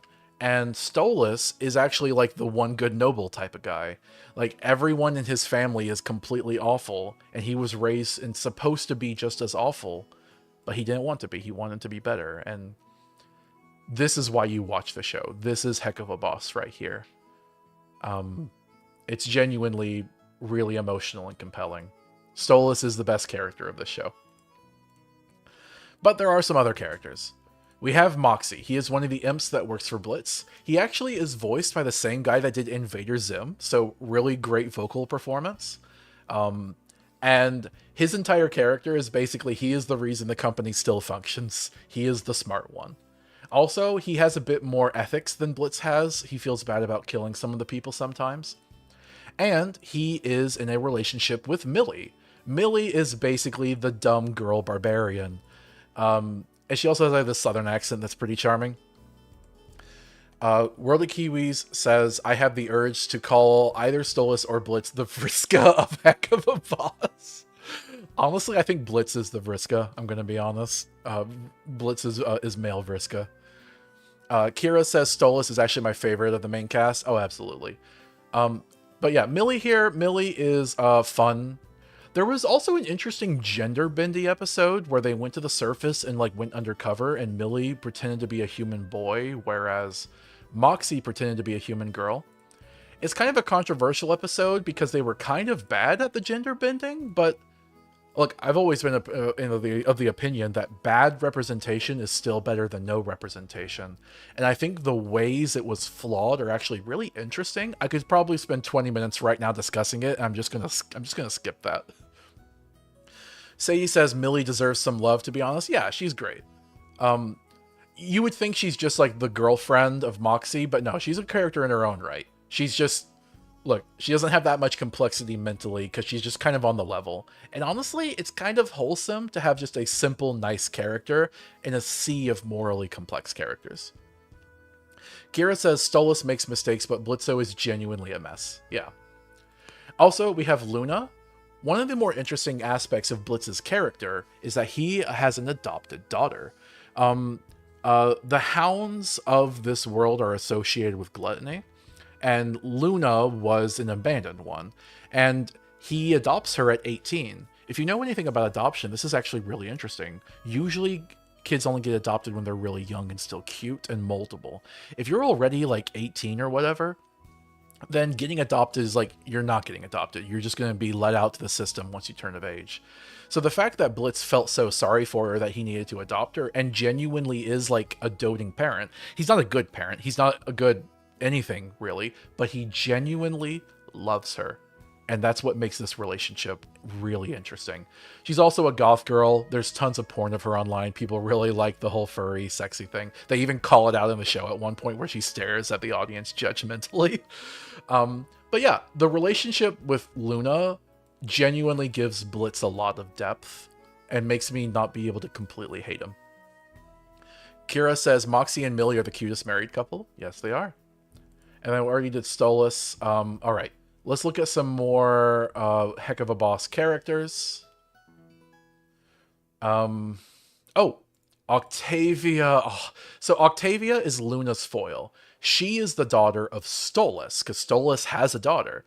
And the unfortunate thing is there's this character named Stella. Stella is Stolas' wife, so he is technically cheating when he's with Blitzo. But she is so terrible that that you don't care. It's not immoral. I genuinely, like, I hate cheating as a concept. I do not think cheating is immoral if your partner is themselves unfaithful, abusive, or neglectful. Oh, Commissioner Tadpole says, yeah, all I knew about Heck of a Boss is that people made a lot of art of Luna. True. One of the things I think is interesting is when they first show Stella and Stolas, I didn't think Stolas was a good person. She is yelling at him about a bunch of things, making a lot of accusations. And for all I knew, those things were true. It's only after we follow Stolas for a little bit that I started to realize, oh, she's lying. She's exaggerating. She's just making things up. It's genuinely just her. I thought it was a very interesting way of like, he says, she says, and maybe I had a bias and just presuming the she in that situation was the correct one. And it turns out it was very much the opposite. And I think that's interesting. But yeah, she is genuinely terrible. And because of this, Octavia is extremely sympathetic. She is caught in a he says, she says thing. But how do you tell the child which of the parents is genuinely a monster versus which one is just trying their best? Because Stella says that she's trying her best and that it's Stolas that's actually bad. And maybe at sometimes it's kind of obvious which one is really the evil one. But I think you can understand that the child, it just might not be that obvious to them, you know? They have so much emotional baggage here. And Stolas is genuinely a good enough parent that he understands trying to talk to his daughter and say, hey, just so you know, your mom is evil.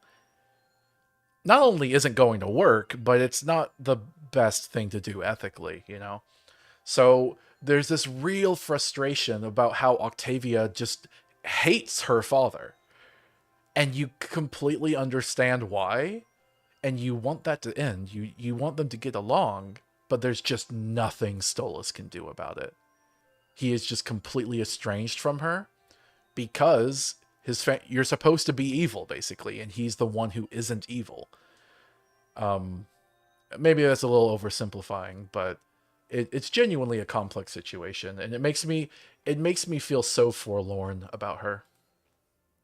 Kira says, I don't know, Stella taking her phone and laughing evilly about keeping Stolas from her was pretty cut and dry. It was to us, but um, I don't think it is to Octavia.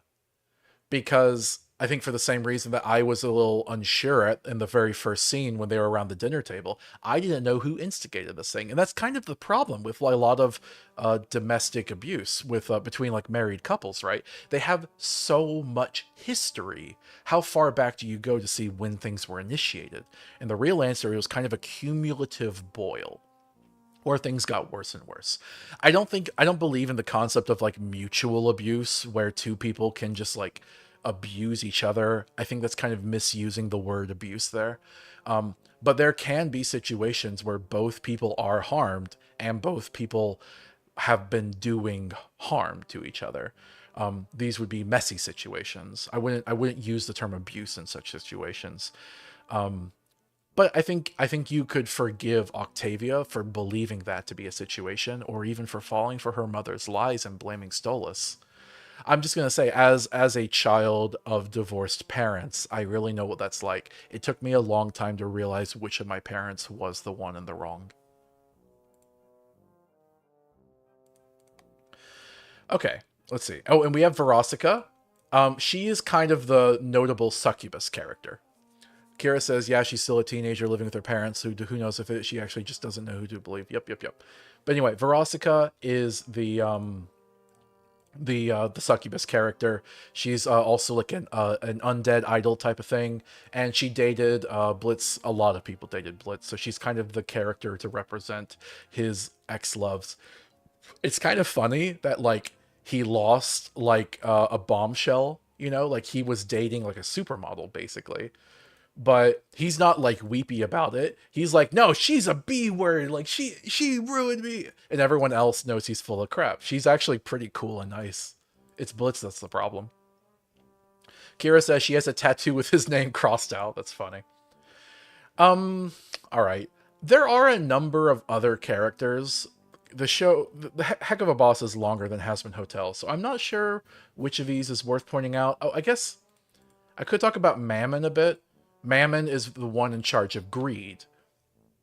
Was he voiced by Tom Cardy? Let me see.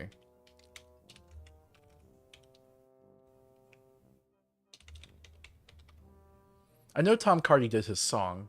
Do they not have who did the voice? Oh, yeah, it's someone else. Tom Cardy just did the song. But I think he's one of the worst demon bosses, one of the sin leaders, whatever you call them, overlords. Uh, Yeah, because like he's supposed to represent greed, but he just looks like a really decked out Christmas tree jester. Uh, I don't know. He has an interesting story with Vizaroli. I have to talk about Vizaroli. So Fizzaroli is probably the most important, relatively minor character of Heck of a Boss. He is a jester. He performs and he works for the Lord of Greed. And at first, when you meet him, he's a bad guy. Blitz has a lot of enemies, a lot of exes, but none more fierce than this guy because he's not an ex-lover, he's an ex-friend, an ex-brother, basically. And so their rivalry, the bad blood between them is so much deeper and so much more vitriolic. And so he's a really interesting character, but then you see his perspective, and as you learn how flawed Blitz is, by comparison, Fizz seems almost completely justified. I think I talked about how Serpentius and Hazbin Hotel has the best arc, and Heck of a Boss, Fizzaroli has the best arc. The song he has, I gotta show it. All right, I'll just sing it. 2 minutes notice lyrics. This is the best Heck of a Boss songs. The Heck of a Boss songs aren't as good as the Hazbin Hotel songs. I feel like they could have used a few more revisions or something. I don't know. I just don't feel like they worked out as much, but this song is amazing. He has to go and sing a song because he works for this lord, and he decides to quit as part of his song because he's so abusive. So he talks about being abused and whatnot. He goes, I've played the game. I've won it all. They've screamed my name. They bought the doll. I've seized the day. Now I've got one thing left to say. F you. Here's my 2 minutes notice. F you. Time to quit and smell the roses. Say goodbye. While I look you in the eye and say F you.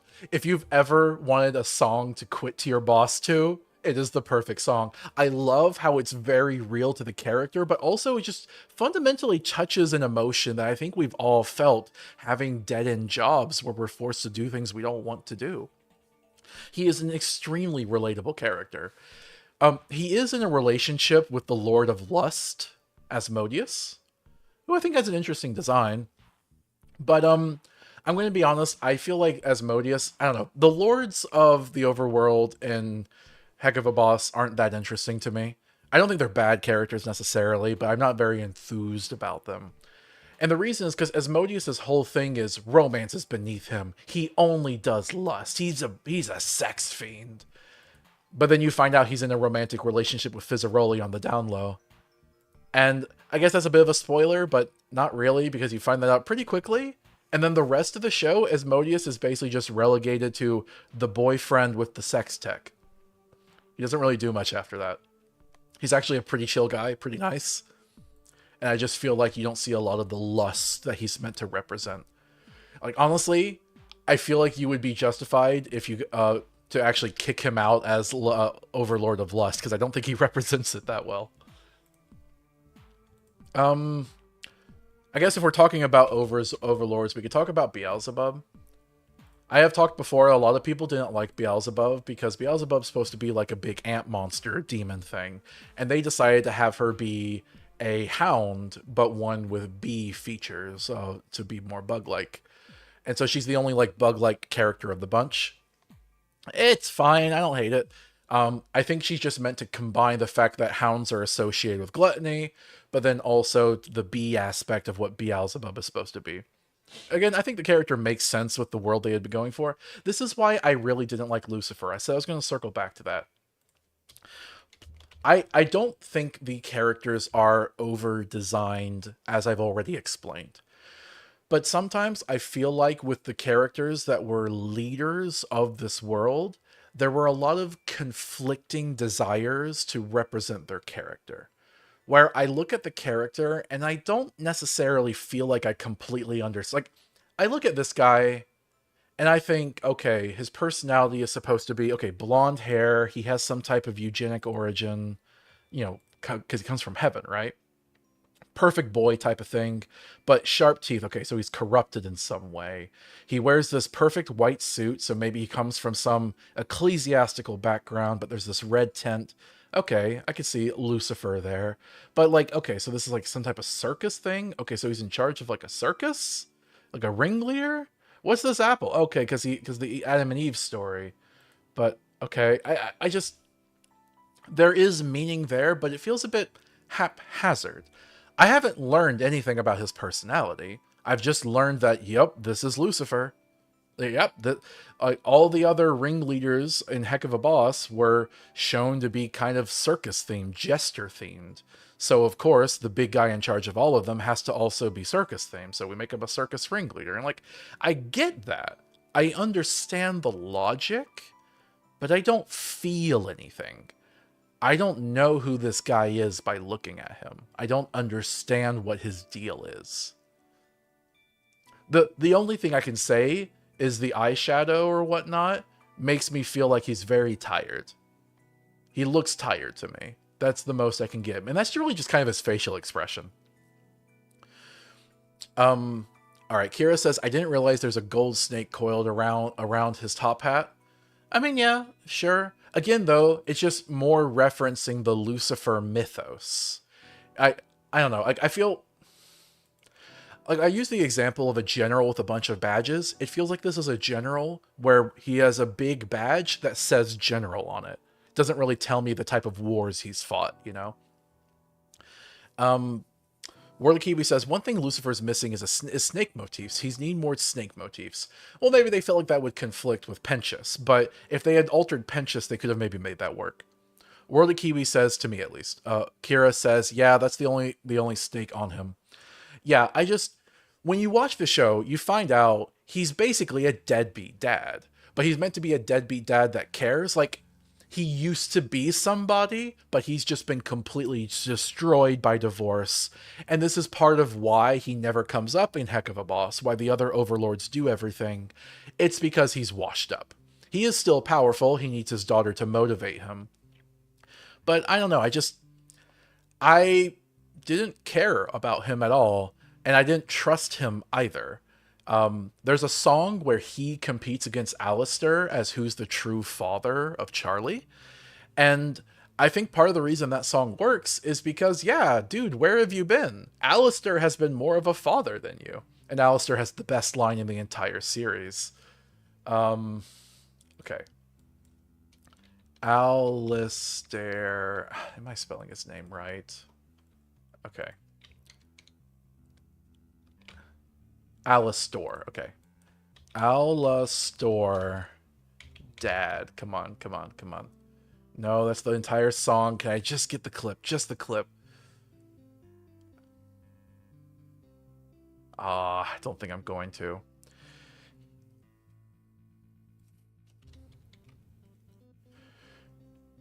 He has a really amazing clip when he's singing the song, and I'll just have to find it.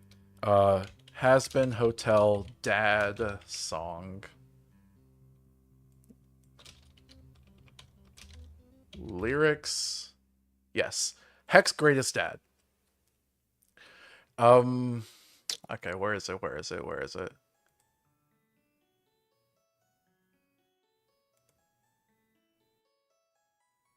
Okay, yeah, so they're singing against each other, competing for who is the real father of Charlie, whether it's her biological father or her adopted father in Alistair. And he goes in his little radio voice, I'm truly honored that we've built such a bond. You're like the child that I wish I had. I care for you just like a daughter I spawned. It's really funny. You could almost call me dad. And he like turns his head. It's like he's like creeping in on Lucifer stealing his daughter. And I love it because it fits him so perfectly as a character. So I guess the best thing I can say about Lucifer is I feel like he makes Alistair a better character. And I feel like that's unfortunate. I feel like Lucifer could have been a lot more. And my book, like my Corruption of Heck book, I mentioned it before, the book I'm trying to sell. My interpretation of Lucifer, it was as a sort of Obama or Clinton figure, where he came in on like a big thing of hope. He was once a revolutionary, but then he got watered down and became part of the system and represents a sort of false hope.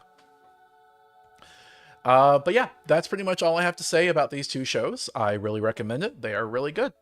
I have talked a lot, so I think now I am going to stop and we're going to switch over to Minecraft. I'm going to take like a 5-minute break just to go to the bathroom and load up the game. I really like these shows. I think there's a lot of heart put into them.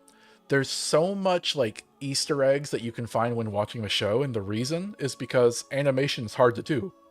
You literally have to draw it frame by frame, unless of course you use tweening, but still, it's a lot of work. So there's so many like little things you can pick up if you really pay attention, like all the little bits in Lucifer's design that we were talking about. But again, I don't feel like those things are always the most important. Like, I feel like the whole Easter eggs in Lucifer's design take away from what could have been a more interesting design. One of the things I did when I designed my little VTuber character is I feel like a lot of VTubers are genuinely over-designed because they want to express themselves with a fictional avatar, and in so doing, they kind of sacrifice branding. Again, I don't feel like over-design is a problem that Hazbin Hotel or Heck of a Boss has generally, but I feel like we kind of see that a little bit with Lucifer's design, just because the meaning of the symbols are more superficial than I think a lot of other characters have. Whereas the symbology is meant to represent the mythos of Lucifer as opposed to the dude, the father, the deadbeat dad of Lucifer. That's my critique with his design. I do, however, think a lot of VTubers have designs that have no meaning beyond it made me happy. And so I would say a lot of VTubers have over design. So that's one reason why I picked like a 4-color palette with my VTuber design here. Okay, I'll wrap that up now. Thanks for listening, everybody. I really appreciate the input that we had. I know I only have a few viewers, but honestly, the difference between 0 viewers and a few viewers is massive. So I appreciate everybody that is here. But we're going to go on a 5-minute break, come back for some Minecraft Nether. I don't really have any big plans for today. It's going to just kind of be me with my wife, just kind of chilling, honestly. Chilling in heck. So that's kind of why I wanted to talk about that while we were still in the Nether. It's going to be very modded too, so stick around for that. Like the stream if you haven't already, and we will be back. See you soon.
All right, I'm back. Hello.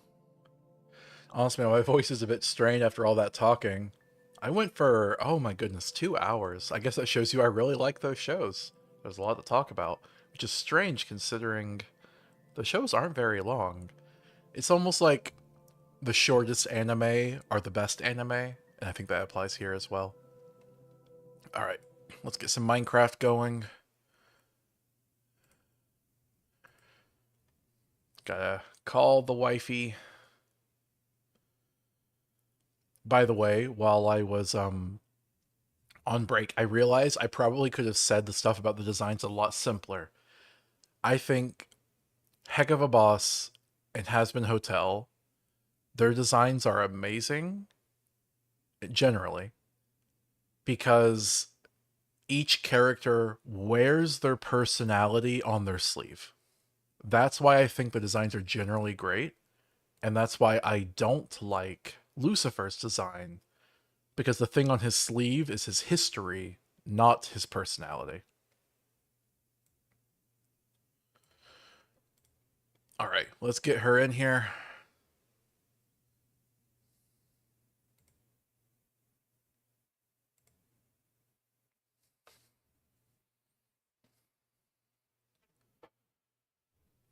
Hello. Hello. Your audio's bad. I think I was just far away from the mic. All right, that's better. Yeah. Make sure it's in a good position, sweetie. Yep. As I mentioned a moment ago, not sure if you heard, but if I sound tired, it's because I am. I was talking for 2 hours straight there. Mm-hmm. I've seen a lot of streamers complain about how hard work it is and different levels of irony. It is actually a lot of work. Like you're like, oh, it's like hanging out with your friends. But I'm gonna be honest, most people, guys, you're hanging out with your friends when you're at a bar when you're partying. That's a lot of effort. There's a reason you usually go home and crash afterwards. Yep. Imagine if talking to your friends was a job, even if it was volunteer and unpaid, I guess. Mm-hmm. All right. I have Minecraft up. Do you have it up, sweetie? It is loading. Oh, you were late booting it? Yeah. All right. Well, I guess I'll play without you for a bit. Oh no, sweetie. You What? forgot to remove the juggernauts, didn't you? Oh, yes, I did. Yeah, you booting it now is probably the first time you've thought about Minecraft in a week, isn't it? I mean, yes, I was not reminded about any of this. Which means I was supposed to remind you. It's for your stream. I don't like feeling like I have to remind you of things that you know you're supposed to do. You should know by now that you do. Are you admitting your memory is terrible? Yes, I say so all the time. All right, well, we're going to have a lot of suffering in this stream then. We'll deal with it. Just try to remember before next time. Yeah. I don't really have a plan for what we're doing here in the Nether. I would like to eventually go to every dimension and make like a home base there, or at least like an outpost type of thing. So I'd like to make a little home in every dimension out of the ingredients of that dimension. I feel like that would be fun. Yeah. Uh, but I want to spend extra time with the Nether because this is the most fleshed out dimension in this game besides the overworld. Yep. All right, I am in the game, and man, that lava is bright. Mm-hmm. Anyway, so yeah, we're gonna spend today just kind of building up our home. Man, I forgot how loud those machines were. But yeah, we'll spend some more time just fleshing out our home. Half flesh, get it? Because we're on flesh. But yeah, nothing too serious today. We're just gonna be kind of chilling, just sitting back and playing games. Anyone watching in chat wants to discuss anything, we'll talk about whatever we have on our mind. No big deals today.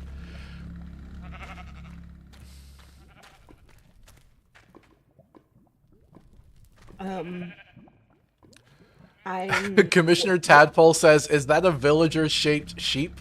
Yes, where'd they go? Oh no, they just left. Where are they? There they are. Yep, it's a sheep man. And they sell things apparently. I can get nether wart for gold. That seems like a bad deal. But yeah, just chilling in the modded nether. Unfortunately, there are some creatures that are genuinely like an unfun level of difficulty and they spawn way too much. We tried dealing with it last time by making this machine that like stops things from spawning near our home so that we can live in peace. But I unfortunately don't think that's going to be sufficient enough. The blazing juggernauts still spawn far away and then fly up to us. That's why I wanted Kira to get rid of them from the game. But she forgot. Whatever. It's fine. It was frustrating though. This thing took so much power. We had to set up so many heat generators taking in lava to be able to power it. Where the Kiwi says, I'm making a Homestuck OC. How Mary Sue is a Limeblood who survived the vast glub and 2 retconnings. Help 2? Why'd you type help 2? Because I was looking at the commands. Oh, okay. And it was an accident. Sorry. Where the Kiwi says, I thought you were asking for help. Where the Kiwi says, also I can only imagine how abhorrent it is to walk on flesh or not. Honestly, I kind of love the horror element of it. My story, Corruption of Heck, again, I need to talk about, I might talk about that next stream. In my story, I really lean into like the body horror because I feel like that's one of the primal elements of what Heck is meant to represent, Like, yeah, it is kind of terrifying, and I think it's... I kind of use it as like an analogy for the terror in the real world. We have such terrible things happening all around, it's hard to genuinely process all of the horrible things happening. And similarly, it's kind of hard to process how horrific it would be to literally walk on flesh. It's like beyond human understanding. And I think in many ways, the horrors you might see while scrolling on social media is beyond understanding, truly. Krista says, yeah, I definitely agree with that. Krista says, I think I could write body horror well. I agree. Knowing you, yes. And we're in the Netherlands today. Yes, we are. Anyway, I was saying something and I kind of forgot. Oh, the Homestuck question, yes. So, you asked how Mary Sue is it. I really don't like the Mary Sue trope. I genuinely think the Mary Sue trope is literally just main character syndrome while female. Like, it's literally just main character syndrome, but woman. So, I feel like most of the time when people talk about the Mary Sue trope, they're just being sexist. And when they're not being sexist, it's just main character syndrome. How narratively convenient or overpowered does this character seem?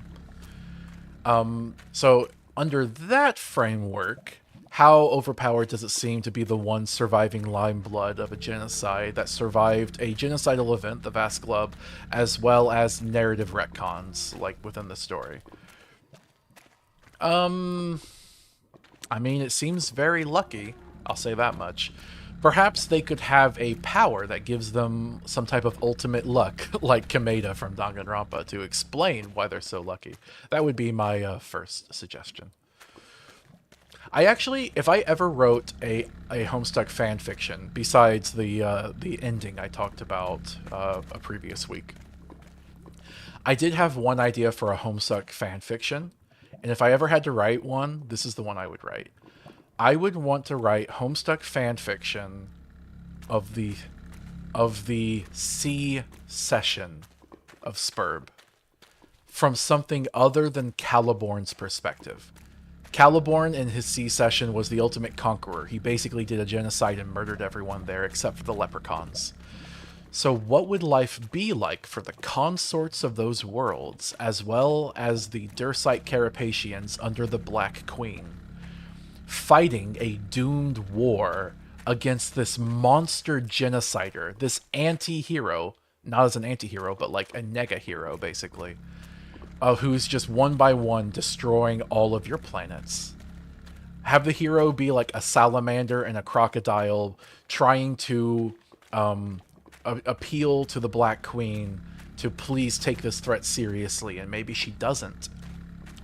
I feel like the story could be really interesting and just really show the horror of Caliborn and everything he like. Have Caliborn be kind of like a thoughtless arc. Like he thinks he's a hero. He's like, yeah, look at me, I'm being a hero. I'm killing all of these sausages. And just like he's like genociding people while pretending he's the hero. The leprechauns are kind of the class traitors. Every world has a leprechaun, and one by one they all join Caliborn. I feel like that could be an interesting story. And by the end, eventually they have to evacuate. There's just this pod of survivors that leave the sea session.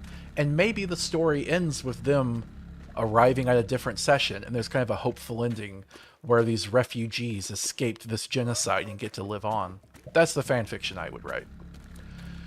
That'd be really cool.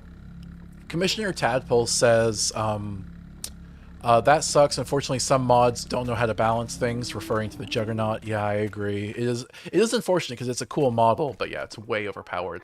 There was actually a really cool Minecraft mod that has these like cosmic horror body hoarder, like Nietzschean horror monster mobs, and we couldn't use it because it was extremely unbalanced. They killed everyone in one hit, no matter how strong you were. Also, Commissioner Tadpole says, I agree with your sentiment about the Mary Sue trope. I've seen people bring up how people are way harsher about the writing of female characters than they are to that of male characters. Yeah, absolutely. There's a lot of dumb articles these days about, like, are there too many female characters, too many girl boss characters, too many powerful women archetypes? Have we overcorrected for progressivism? And it's just like, dude, just say you hate women. Please, save us the time and just say you hate women, okay? Worthy Kiwi says, oh, I didn't mean the retcons, but the ends of both Beforus and Alternia.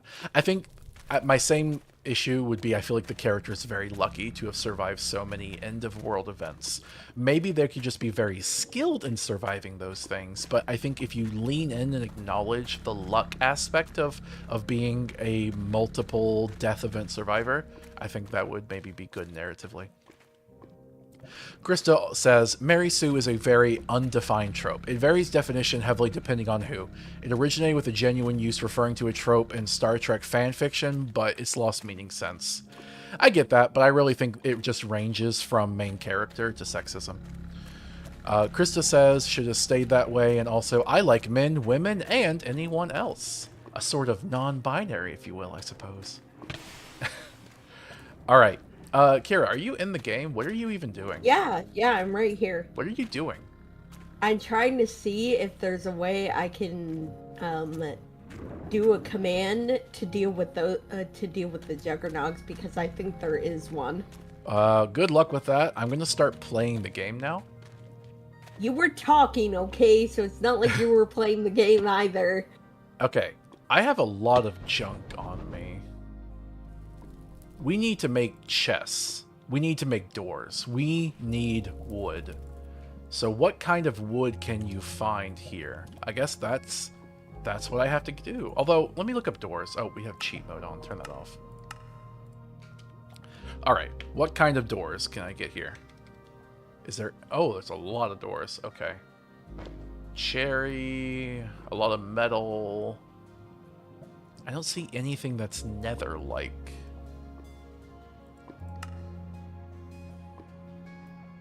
Oh, there are no good nether doors? I guess there's not a lot of woods here. Yeah. I guess I'll have to make a metal one. Those buildings over there might have some doors.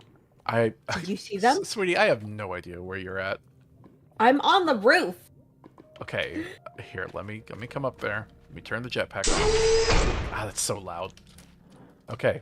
What buildings? You see those buildings over there? No. They look like real buildings. What buildings? Oh, I see. Well, I guess I'll go check it out. Otherwise, I guess I'll just use gold. Yeah. I'm going back inside because it's scary out here. Uh-huh. Krista says, I refuse to play games. I take every side route and detour. I don't think that's necessarily healthy. I understand some people have a kind of a completionist bone in their body. I think a lot of the times that's the result of games historically being hard to make, being relatively short and people squeezing every bit of content out of them. Disco Elysium and Baldur's Gate 3, I would also say a modded Fallout New Vegas. These are what I consider the pinnacle of video games because they have so much content that they genuinely don't expect you to do all of it. You're kind of doing a bit of torment to yourself if you try to 100% them. I genuinely feel like the best way to play Baldur's Gate 3 and Disco Elysium is just to do a route and do what you think is important. These games often have pressure on time, whether real or imagined.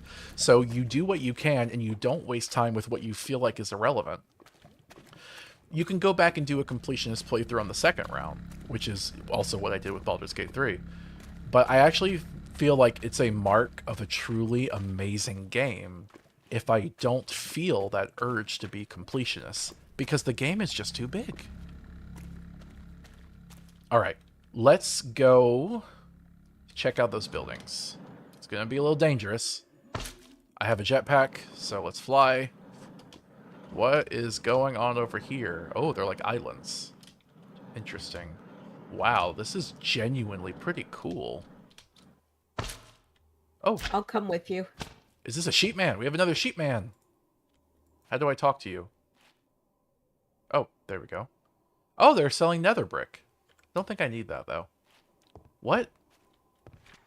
What is this stuff? Waiting for server. Please tell me this isn't broken. Okay, I think we're good. It's just lagging a bit. Okay. Balcony. Hi, sweetie. Hi. Oh, look at these doors! Bone Cinesite doors. Oh, this is amazing. You want them? Oh, this place is beautiful. Our house looks like garbage compared to this. Oh my goodness. Can we just live here? Can we just, like, live here, sweetie? There's even respawner statues. Wait, what are respawner statues? If you put some glow dust on them, you will respawn at the statue instead of at spawn when you die in the nether. So instead of at home. I don't know how I feel about this because, like, I wanted to build a home. Just moving into an existing home feels a little strange. I do not give a crap. What if we stole materials and made our own home? There's a bone wall up here that looks so cool. Where are you? Oh, where'd you go? That's such great. I'm upstairs. This balcony up here is so cool. Krista said it's beautiful. Let's rob it dry. Yeah, come here. Look. Look at this railing. Nice. This is amazing. I am living here. But sweetie, we set up all that energy stuff. I really think maybe we should just like take things and make our home better. Fine. Also, this place is way too big. I thought we just would want like a little outpost or something. Let's keep looking around. Okay. There's a cool fireplace place over here. Oh, what is that? I hear something. There's a Juggernaut. Cinesite forge. What is this? Oh, it's just, okay, it's a furnace. Yeah, it's a furnace, but it's made out of a material. There's a viewing platform up here, and I can see the sheep guy on the roof of the other building. Commissioner Tadpole says better Nether adds such good structures. I've seen those before. I really love it. One of the mods I really like for Minecraft is the one that adds cities to the overworld. I don't want the entire world to be city, but having a city-ish world, or like with ruins, makes it feel like Minecraft's a post-apocalyptic game in the far future, and that's why it's so desolate. There's humans, but you're like the last of them. Yeah, I think that's so cool. Krista says, time for democratic vote. Me and Kyle are pro-robbery. Kira is not. 2-1. A little sprout of lava. Hi. Are you friendly? Are you friendly? My. You are friendly. You are my friend. I take friend. Sweetie, I need to show you something. All right, hold on, sweetie. I gotta talk with chat.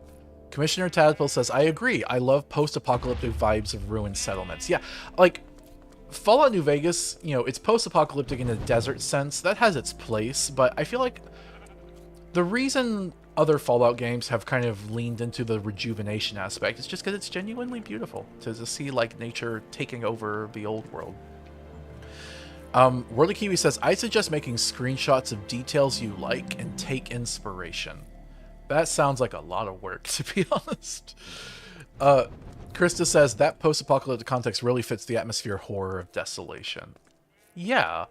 You ever see the movie I Am Legend? I feel like that was one of the first times I really saw that aesthetic, where like you see New York overtaken with greenery, and just the lack of people in New York is unsettling. Alright, Kira, I am trying... Ah! Creeper! Okay, this confirms it's not safe to live here. But... yeah. But I... Oh, okay, I found you. Finally. Come here. Okay. Come here. I gotta show you something. Follow me. Alright. Watch out for that juggernaut. Yeah, follow me. There's so many sheep people here. This is the old, ancient ruins of Heck, built by the sheepmen. A throne room? Look at this place. Yeah, look at this place. It's like a church. Yeah, it's like a little altar thing. Interesting. Oh, and there's a enchantment table. Nice. Is everyone able to see good? Is the stream quality good? I'm feeling a little bit of lag on my end. This place is so pretty. Oh, Sheepman Scavenger. Yeah, he's selling bricks.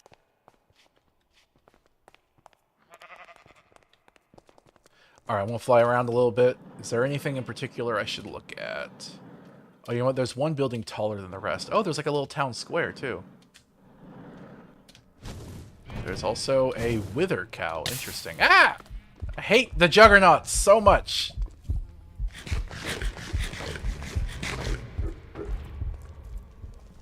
Where is it? What? What is that? Oh my goodness. This place is not safe. We can't leave our home. Our home is safe. Okay. Okay, I think the creeper killed whatever that fire thing was. Where did the creeper go? Oh, there it is. There we go.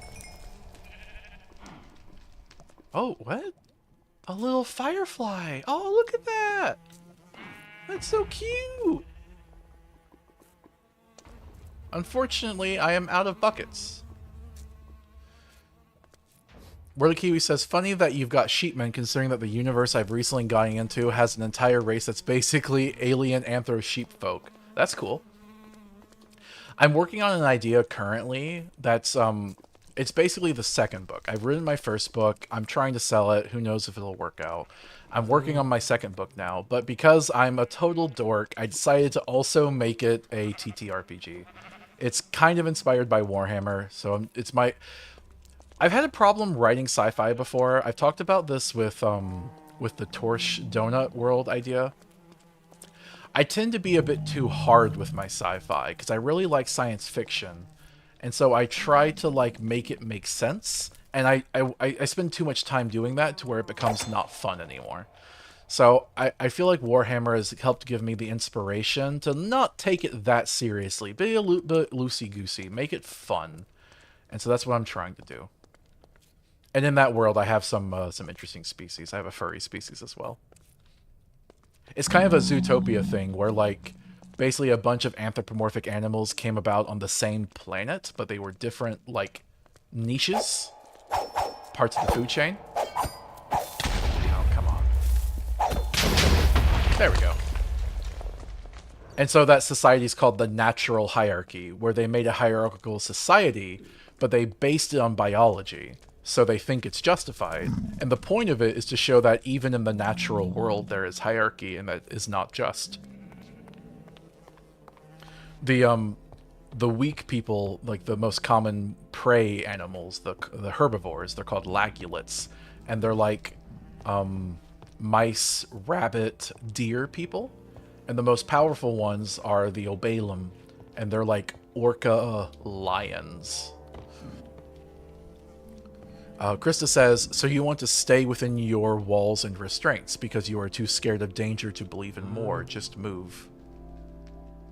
Oh, no. I will bring the world to my home. I will do what the internet does for me. Okay. Where's the tall building? I don't think I ever... Yeah, let's explore the tall building. I don't know why the zombie pigmen are nice, but I'll take it, I guess.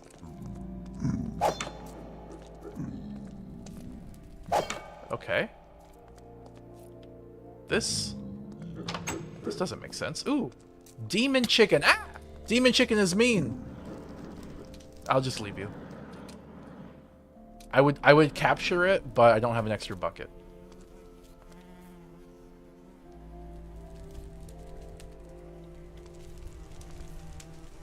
So this is just a monument, basically. Okay. What? Ooh, what is this? How do I get up there? There's no ladders. I guess it's just kind of like a lighthouse. Interesting.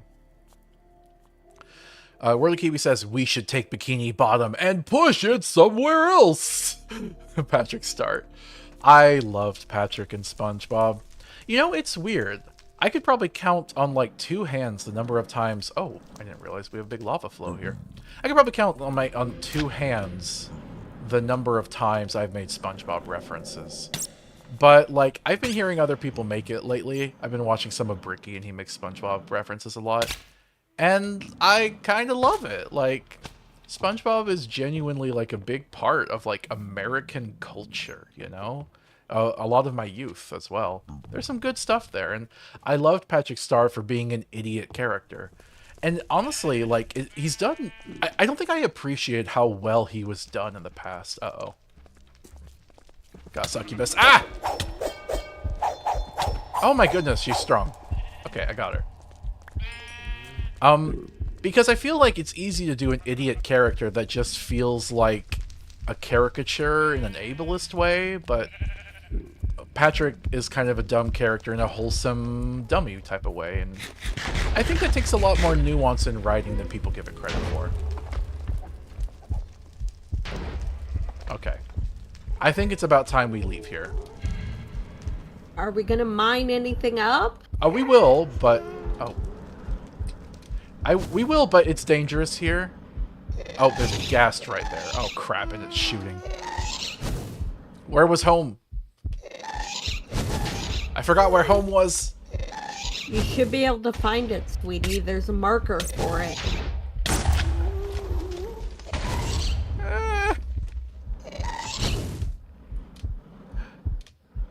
This is the wrong way. Alright, let's hide. Okay. Krista says, SpongeBob used to be so good. Yeah, I mean, people say it was good and isn't anymore, but to be honest, I haven't watched the stuff that's come out like the past 10 years. I can't say that. I just don't know. Man, I have nothing to heal with. I need to go home badly. Why don't you have any, food? There, that's home right there. Okay. So if I leave here, turn left, and then left again. Alright. I ate all of my food. Oh. Ow, ow, ow! Ow, don't kill me, don't! Ah, I wanna go home! I wanna go home! Why'd you do this to me, Kara? Why are you blaming me? You made me explore and leave the safety of confinement! Oh my god. Yeah, I made you, sure. Alright, let's, we need to get rid of these other waystones. Okay, Nether portal. Go through the portal. Krista says, just so you know, dying is bad for you. You know what, I really appreciate that. Thank you for the advice. Alright, back at the Nexus. We're safe. Although it is nighttime, so we're not that safe. Let's go back home. There we go. Alright, back home. Alright, how do I need food. Let me find food. Wait a minute. I had food in my bag. I forgot to check that.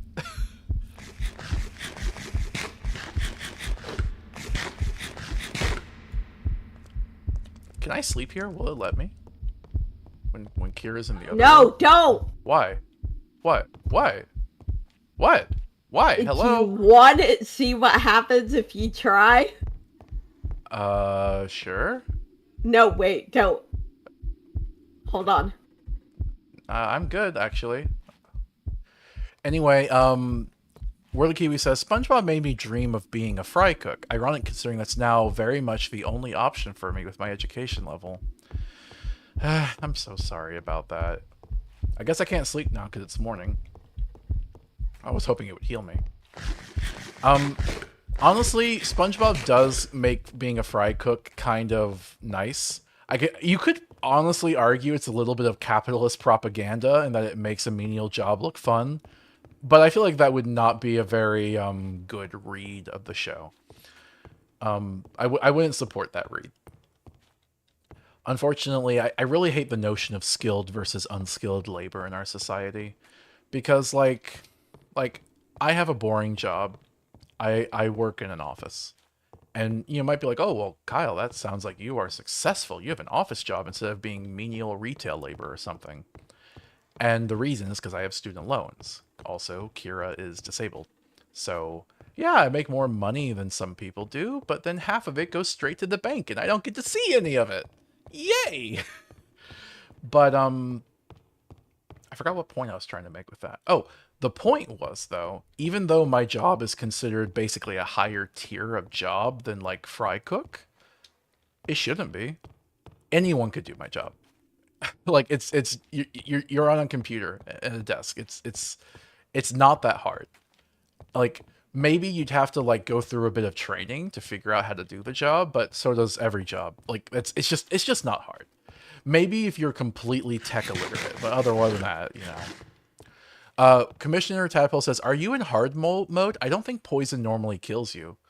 We're in like gameplay mode. What? We're normal, Yeah. but it's modded, so your results may vary.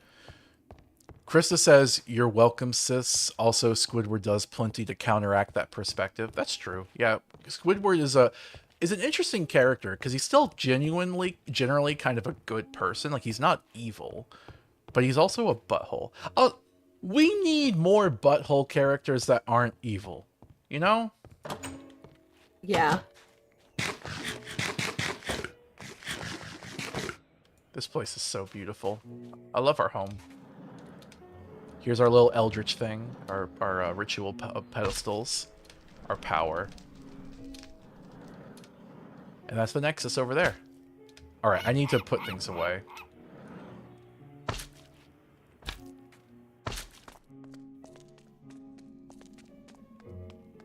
Whirly Kiwi says, "Going back to Hazbin, Husk is that type of character to me." Yeah, yeah. And he kind of uses it in his song, right? He's kind of a butthole to Angel saying you're a loser, right? But it's also very wholesome and relatable. Okay, what do we have in here? Bucket of Demon Cow. Okay, that one's hostile, so I can't let that one out, at least right now. But I can let out this Sprout, probably. Will you survive here? You look fine. Alright. Let's join the zoo. Or the enclosure, I should say, because zoos are kind of problematic. We gotta rebrand. Hello. Hi. Bee girl. I wanted to have more, like, sexy girls, or girl animals, or girl monsters, or whatever, but, like, so many of them are mean. Like, okay, girl, step on me, but not like that. That hurts. Get it? Haha. Kira, this is where you're supposed to laugh. You're supposed to laugh at my joke. Okay. Where are you? I'm at home. I don't see you. No, I'm in the overworld. I'm in our real home because I needed to like re-inventory. Oh, okay.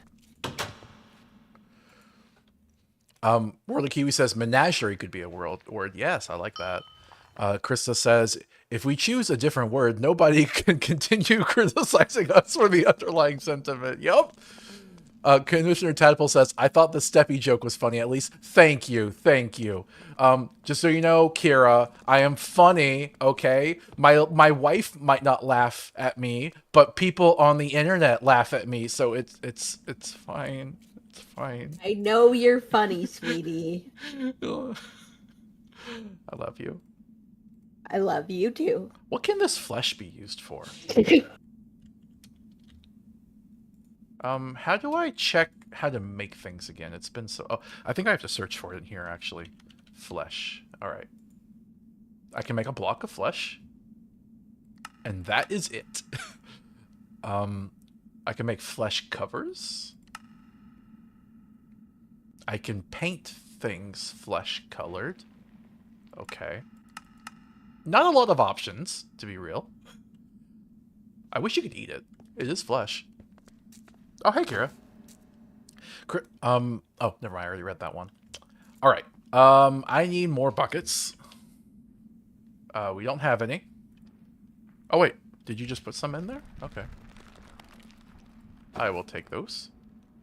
Oh, you have you have a critter? Demon sheep. Yeah. Oh, we gotta leave that one in there. All right. I'm putting away all my stuff. Yep. There's a lava cat. You want that? The lava cats aren't hostile. Oh, really? No. All right. I will take that. Other things away. Ooh, I like the nether cactus. I'm gonna keep that. Okay, and I think nether bricks, put that away. Oh no, wait a minute. Aw, crap. I think at some point I lost my sleeping bag. Probably one of the times I died last time. Fine, sweetie. Do you think you could make me a new one? Yeah, I think you knew one. Appreciate it. Uh-huh. Alright, I'm going to repair my stuff. Commissioner Tapple says the only two types of people who love flesh blocks, eldritch/body horror enthusiasts and people into vor. I was hoping to make some cooler flesh things. Oh, one of the really fun things about my story is I had to actually look up cannibal dishes because I wanted to know how many types of food can you make out of just the human body. And I'm probably on a watch list because of that now. Oh, thank you, sweetie.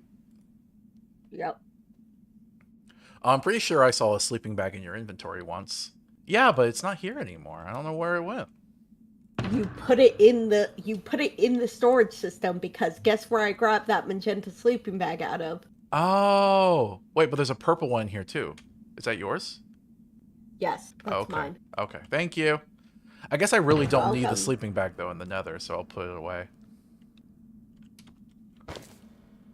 We'll put torches here, bucket. Yeah, that works. I'm gonna work on to make some food, as said you were out. Krista says, I bet there are at least 7 meals, just saying. Okay, so I thought about this and I worked it out. Oh, thank you. Okay, hold on. Let me just slowly repair things and talk while I'm repairing things. So, the main thing is there had to be a hamburger, right? So bread was made out of hair and dirt because there's still dirt, right? So the gist is you like moisten the hair. Hold on, sweetie. What? This is like the 3rd time you've interrupted me. What's going on? Yeah. You gotta add that they had limited materials. I said that using only the human body. Oh, okay. But yeah, so they have limited materials, only the human body and like maybe dirt or whatever. So bread is made of congealed hair and dirt. It's basically the best they could get for like a neutrally type of substance for bread. The meat was, of course, just slabs of flesh. The cheese was skin. And for a sauce, they just used like coagulated blood. Also, I did pizza in a similar way. Oh, the one I was proudest of was bone sticks, where they would pickle bones using like an oil vinegar type of substance you can like process from the human body. I should maybe stop talking about this. It's maybe getting a little too graphic. Yeah. One of the things is there's mash, where they just like mashed up extra bits into like a mashed potato type of thing. Where the Kiwi says, "What about blood sausage?" Yeah, like hot dogs. Yeah. Another one was, so the dessert is a brain parfait, because nothing really has the right consistency as brain.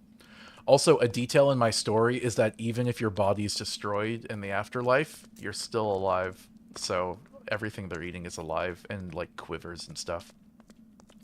And You're disgusting. and there's a character they meet in Gluttony where the cannibals are. Her name is Anami, and she's like a fox girl. And she doesn't like, because cannibalism's like an analogy for carnivorism. She morally opposes it, but whenever she gets really depressed, she stress eats brain parfaits, and it's like monstrous, right? And like she feels bad about it, but it's hard to live with these people, and so sometimes she just kind of breaks down and does it. Worldly Kiwi says, the Prion parfait. Ah, that's actually pretty good. Disgusting. Okay. So recharge the jetpack. Commissioner Tadpole says, yeah, if I was forced to eat that, I think I'd rather starve. Well, that's actually one of the reasons the cannibals are particularly evil in my world. In the afterlife, you don't have to eat. You just don't have to. You don't operate by those rules anymore.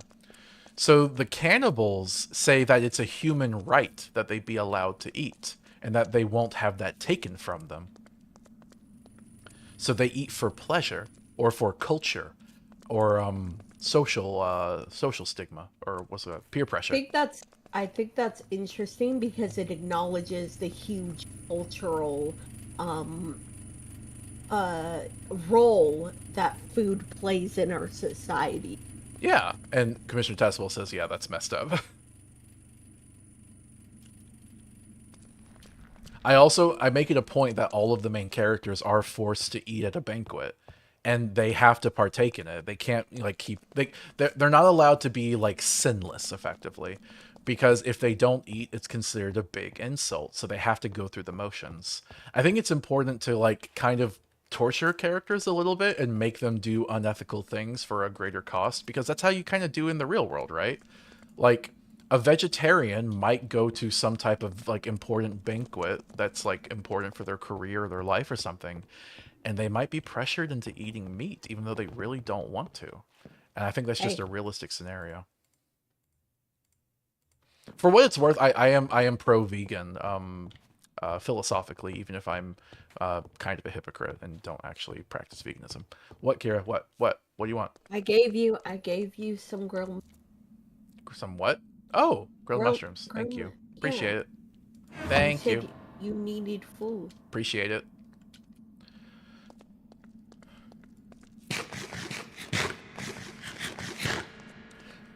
My activism, or my advocacy, I should say, for veganism is that it's generally the morally correct position.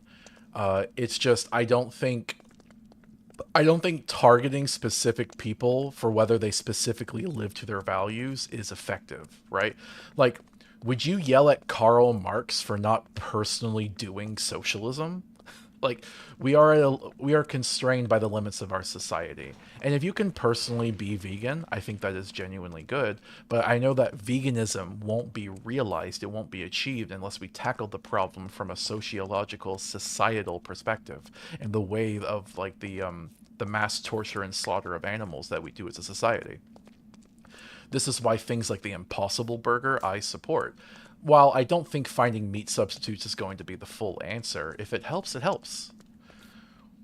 Krista says, hypocrite veganism is peak. Glad to see others join my cause. Okay, Krista, okay. Oh, I never deposited my animal.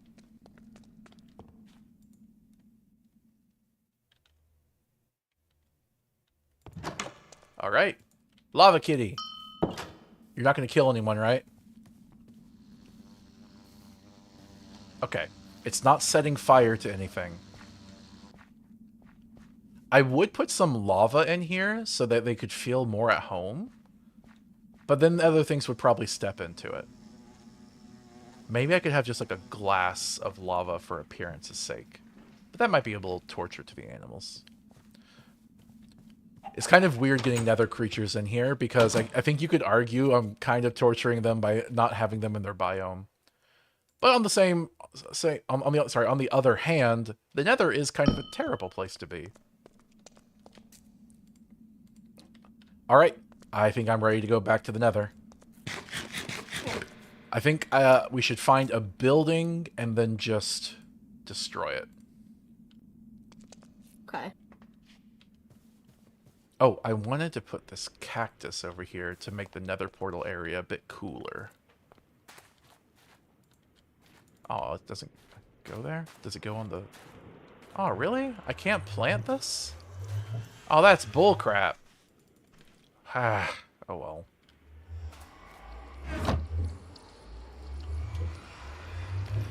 Commissioner Tadpole says, question, what do you think of Minecraft horror? Like things such as the ARG's made for it, folklore like the Herobrine mythos, etc.? I think that's a very broad question. So, some of what you're talking about is kind of like Slenderman stuff, right? Copy pastas type of thing. And I think there is intrigue to that. It's a sort of like internet era horror. And I think sometimes that can be really interesting. I think the Backrooms is a great example of that. I genuinely think the Backrooms are a very clever idea, and I think there's a real liminal horror to it that's very interesting. Now, that doesn't mean every piece of Backrooms content is great.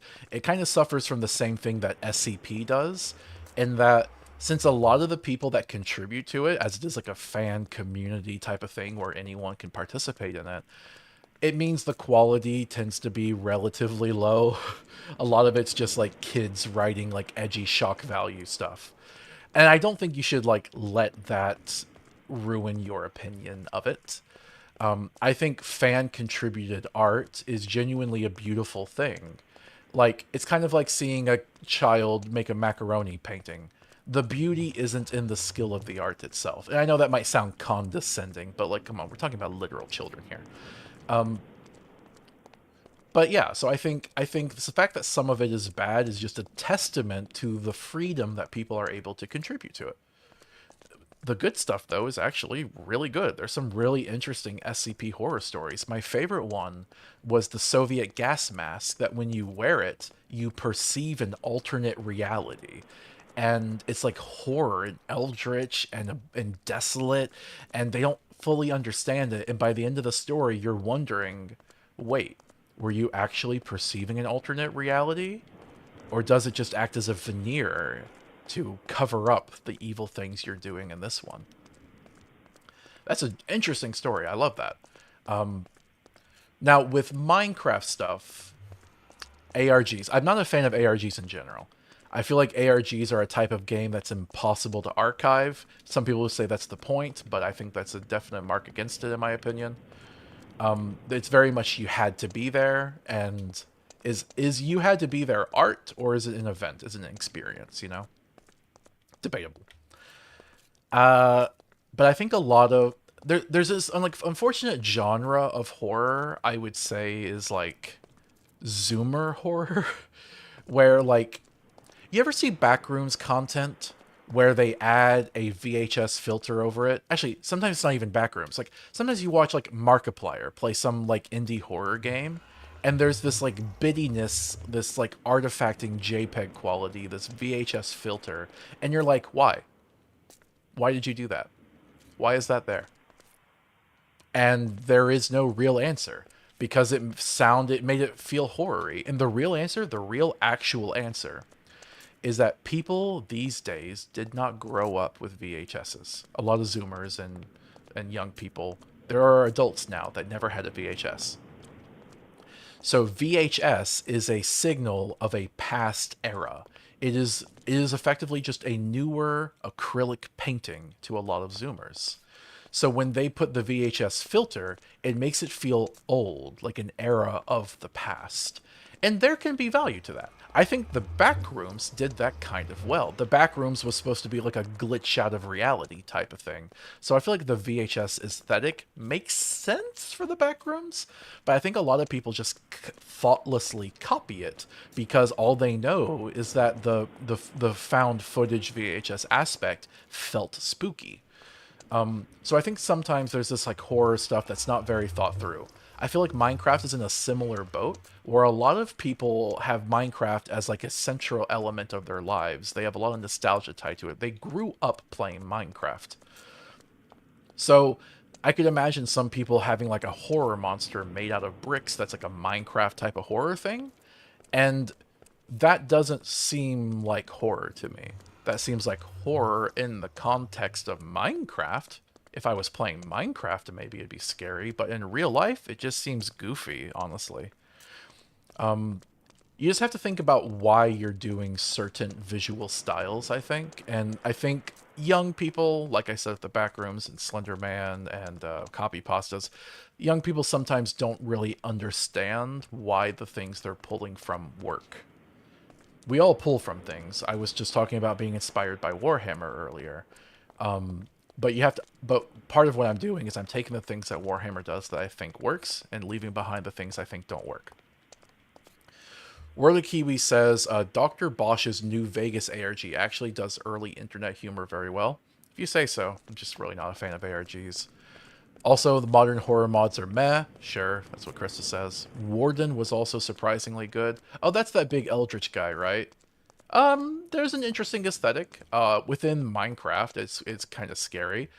If I was facing it, I might be like, ooh, I'm scared, but like that's like a question of immersion. How immersed are you in the experience? Because in real life, that just wouldn't be scary. Commissioner Tazbell says that's a fair assessment. I appreciate that. Also, Krista says, Herobrine is a cool myth and comes from a genuine sense of someone being missing in such a lonely world. What is around the corner, what lurks in the shadows. So I don't really know all the stuff about Herobrine, but as I understand it, it's kind of built off of like a real world mystery type of thing. Or at least that's what it supposes. I don't know if it's true. So yeah, I mean, I'm willing to give some benefit to the doubt, but this is just not something I care about. Oh, a creeper got here. Oh, crap.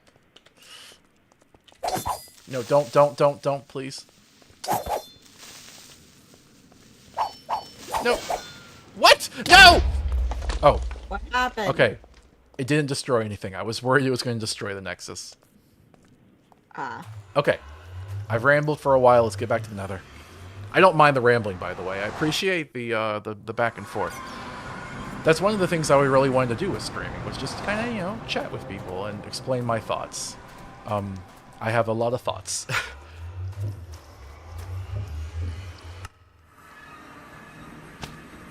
Ah.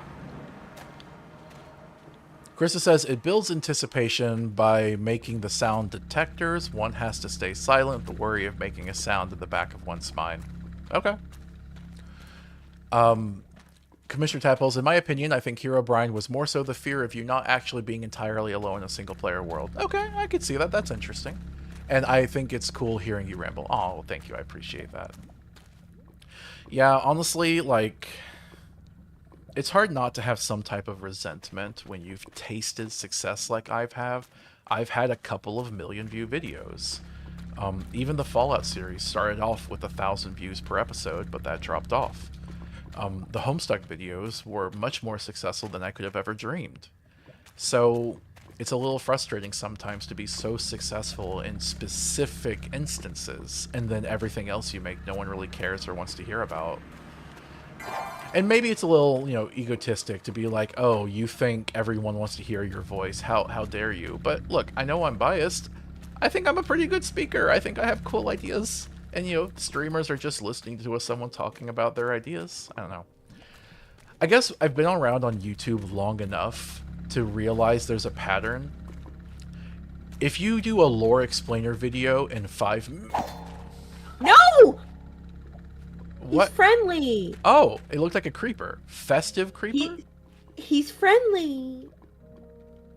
He's a good boy. He's friendly. Oh, he's smiling. Yeah, he baby. We have a pet. Yeah, I got some mystery eggs from primitive mobs and I hatched them and he was this little guy. Oh, thank you for bringing him. I'm sorry I was racist. He's small. He looks so different from the other ones. He's little. Come on. He's got little hearts coming off of him. It was love at first slash.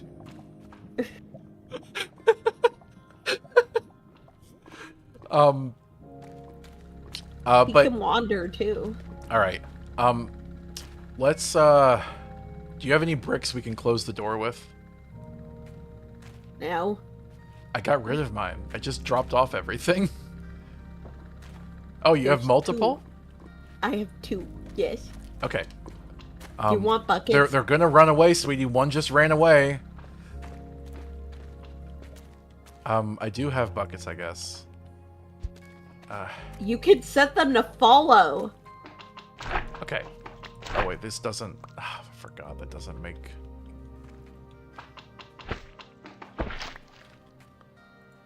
Okay, hold on, hold on. I gotta pause this because I now have new responsibilities in the world.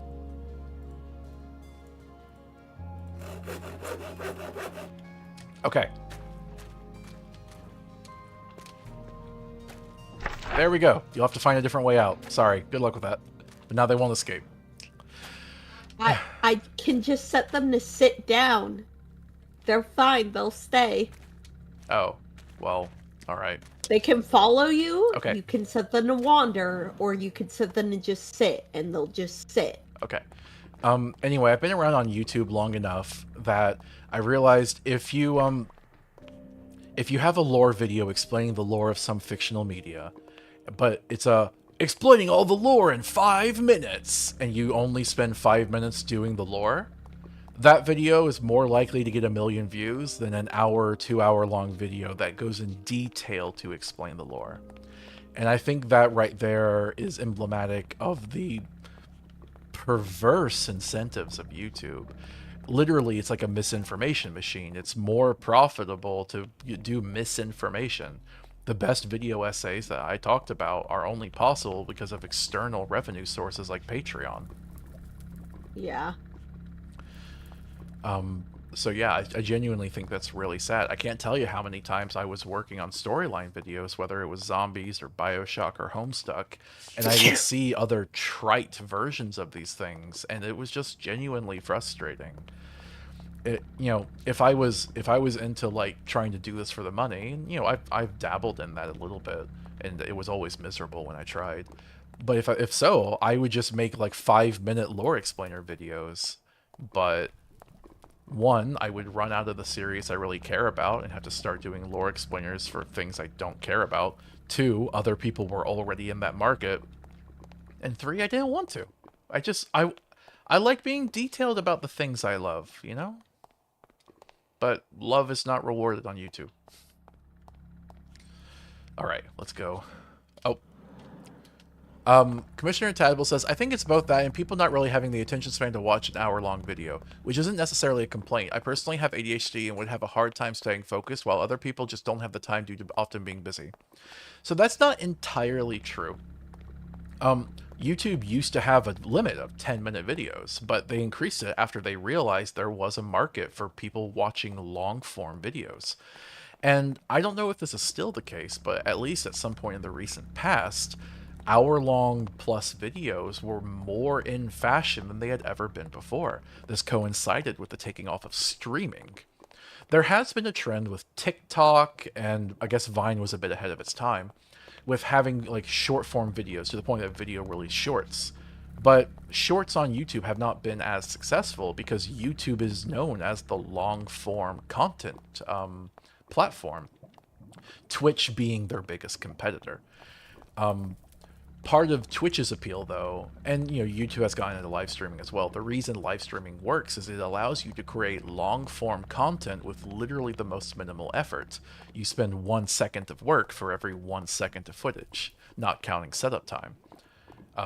So there is a trend to just churn out as much content as you possibly can. The problem with a pre-recorded, edited YouTube video is that it takes a ton of effort, so it doesn't really reward that. YouTube has been like trying to lean and capture the short form content market, but I think YouTube still has a legacy of long form content. That's why video essays are as popular as they are, even if they aren't traditionally profitable. They're not profitable with ads, I'll tell you that much. They need external revenue, basically Patreon.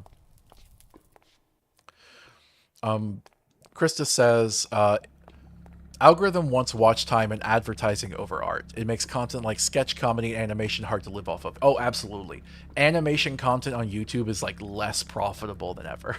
Quite frankly, it's a miracle Heck of a Boss was made. I believe it actually encouraged video essays to be longer. Yes, that is true. You can literally look at H Bomber Guy's video and see, look at his channel, just see how the videos became longer over time. Krista says, it already takes so much time and effort. They need to be as long as possible. Also, there's an interesting thing where my Homestuck recap video has gotten literally twice as popular as the video essay. I think that's maybe just because the recap kind of leaned more into, like, content slop. I think it was good, don't get me wrong, but it's a straight up recap with no opinions. It doesn't challenge you, so it goes down more comfortably. I get so many comments from people like, "Ooh, this is cringe," and I hate those comments so much. But the video essay actually challenges people, so it gets less popular. So I guess I'm glad I spun out the recap to be its own video. All right, time to demolish. Ow. There we go. Ah! Why? Oh, it's an evil bat. Go away.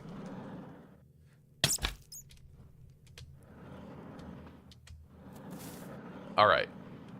Which one should we take out? Maybe the closest one, just because there will be less chance of things attacking me, because it's in this, like, nook area. You followed me! You evil bat! Die! Kill you. Alright, let's hide. Oh, you guys. I hate you. Okay. Whew. This place is dangerous. Krista says, it already takes so much time and effort, they need to be as long as possible. I honestly like the analysis video a lot more. It was hard to engage with the recap as an outsider. I appreciate that. Yeah, a lot of people watch the recap and they're just like, wow, this was so complicated. I have no idea what's going on. And I feel like some of that is like good faith engagement. Like, I get it. Haha, if you don't know what's going on, this is a lot of information really fast. Sounds real wacky. But I do think I actually explained it particularly well. I think if you're actually paying attention, you can understand what's happening, what's going on. Maybe you're lost at a few points, but I think you'll get the gist of it. So when people are making those comments, if they're joking, I don't mind. But if they're being unironic, then I think, no, I think you just weren't paying attention. I did have a friend once watch it while drunk, and that was actually pretty amusing. Where the Kiwi says, great, now all I can think of when I see the Nether is land of heat and clockwork. Oh my goodness, a Homestuck world mod of Minecraft would go so hard. There is a Homestuck mod, but it's not very good, unfortunately. No hard feelings to the mod, it had a limited scope. Krista says, I wasn't too confused given the subject matter. Yeah. Also, like, any show that went on as long as Homestuck did, if you condensed it into 2 hours, it would be equally complex. Alright. I've thought about doing a Fallout lore compilation, but the problem with Fallout is that it's a very wide series. It's hard to really go in depth because it's so broad. Like, if you literally just, like, tried to do it chronologically, you would run into a problem immediately where it'd be like, do you talk about it chronologically or by region? Because you're talking about October 23rd, 2077. That's like 3 separate videos. That's like 3 hours of content right there. By the way, Kira, you've been very quiet. You okay? Yeah, I'm just exploring a fortress. I am harvesting a building. Cool. Oh, God! What? A wither skeleton ran up to me from the dark you're and a little loud, attacked. sweetie. Sorry, a wither skeleton ran from the dark and attacked me, and I couldn't see it at first because it's a wither skeleton, so it blended in. It was so scary. Oh, interesting.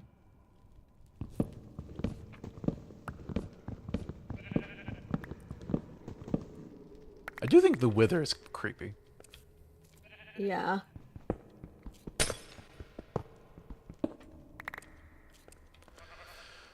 Oh, I thought I saw a comment. Never mind.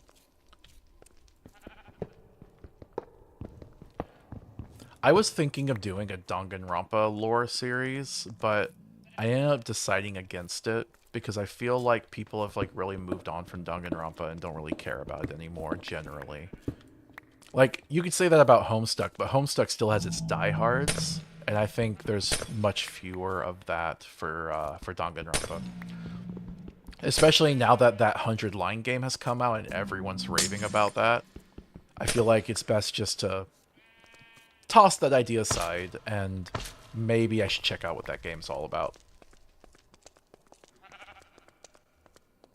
Honestly, I don't think it could possibly be that good compared to what we already have. I don't have high praise for Kadaka as a person. I think he's a good writer. I think he's not a great person.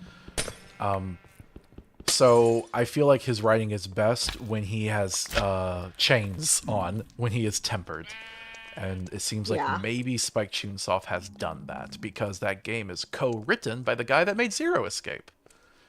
So maybe maybe the Zero Escape writer can make the Danganronpa writer less problematic, and the Danganronpa writer can make the Zero Escape writer have an ending.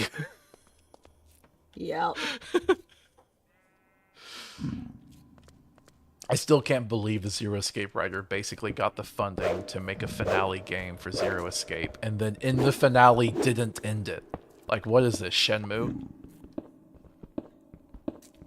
Kira, I guess so. Kira, your ha did not go on stream. I heard it in the other room, but your Oh. your voice limiter or whatever didn't catch it.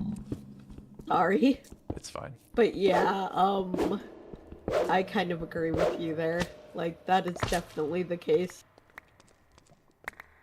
Because you would think it would have an ending, but not really. And people would argue, like, oh, it is an ending, but it's like, yeah, but there's still so much more that just didn't happen. It didn't really have an ending. Yeah. All right, it's going well. Krista says, "Wow, you really hate unfinished media." I mean, I genuinely dislike it. When I originally started my Homestuck video, Homestuck was unfinished. I mean, it still is technically, but when I started it, Homestuck was heading in a direction, and then because of a hate campaign, was forced to be inconcluded. So I really felt for a long time that Homestuck was only unfinished because of bigots. It was a great unfinished piece of art because people ruined it. I had someone to blame. Now I don't really have that anymore because other people picked it up. Actually, that's not entirely true. I still have that. Basically, everything I said there is still correct. It's just other people came along and tried to finish it, and then they had their own issues. So it kind of complicated the story. I was right, but there was another chapter after that. Yeah.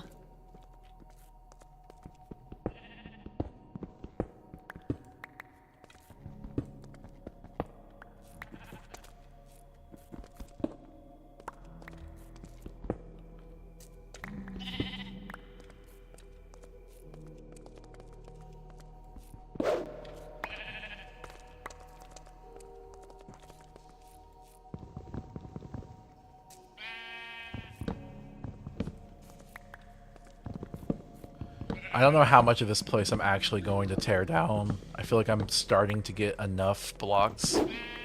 Also, Kira, you're much better at interior decorating than me. Can I, like, just hand you these things? Oh, great. Of course something Sure. shot me immediately. Yeah, 100%. If you give me those blocks, I'll make something. Yeah, and, like, Okay. I don't have any expectations of quality here. You just do what you can, okay? Okay.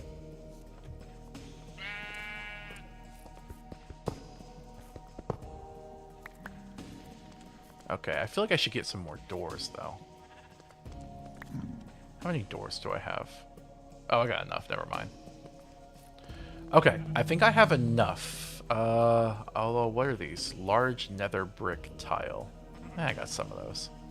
All right, Kira, I'm coming. I think this is enough. If you need anything in particular, just let me know. Oh my goodness. I hate you. Whatever you are. Oh, I see you. I see you for what you really are. Gay. You're so funny. Thank you. Oh, come on.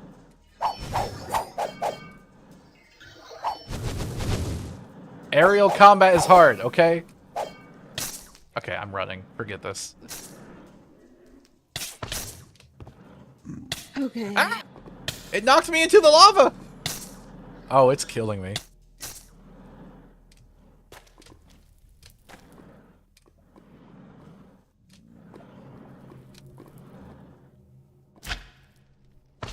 Okay, I am here.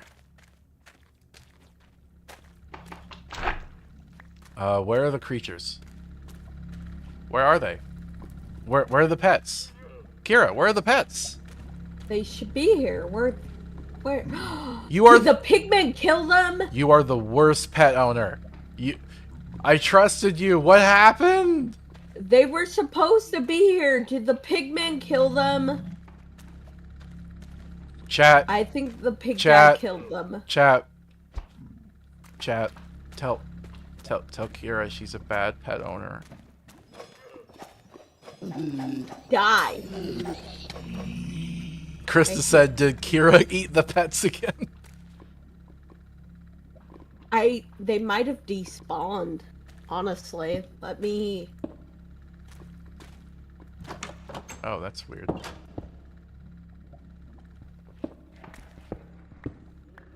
Here, let's try the other doors. There we go. That's better. Okay. Hey. You can fix... There. What? It's chunk loaded. So that won't happen again. If you say so. Can you bring a new one into existence? Yes. Then do it. Okay.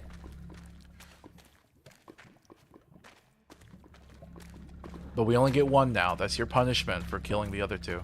This is number 3. Hi, buddy. I will protect you since your mom won't. Here. Food. Food. It's fine. I'm not actually mad. For baby. For baby. Oh, it eats glowstone dust? No, it eats gunpowder. Oh. Okay. You aren't wandering around. Stay still. Okay, sweetie. I need to give you a building of materials. Okay. Also, you put gunpowder on the ground. Oh.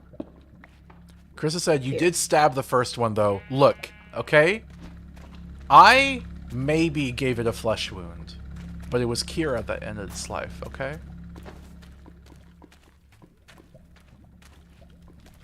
Alright, I am giving you building materials, sweetie. Yes. I would recommend you don't tear down all of the nether brick. Use it as a framework, and then, like, replace some of the material with interesting things. I still think the nether brick is nice. I don't think you should replace the whole thing. Also, keep the glass, please, okay? Okay. But I know you love interior decorating, so please have fun with other stuff. Okay? Alright. Okay, I'm gonna give you stuff if you sit still. Can you shift right click the festive dude? I am busy. I tore down some bookshelves. They turned them into books. I thought it might be fun to keep having bookshelves. I don't know. Okay.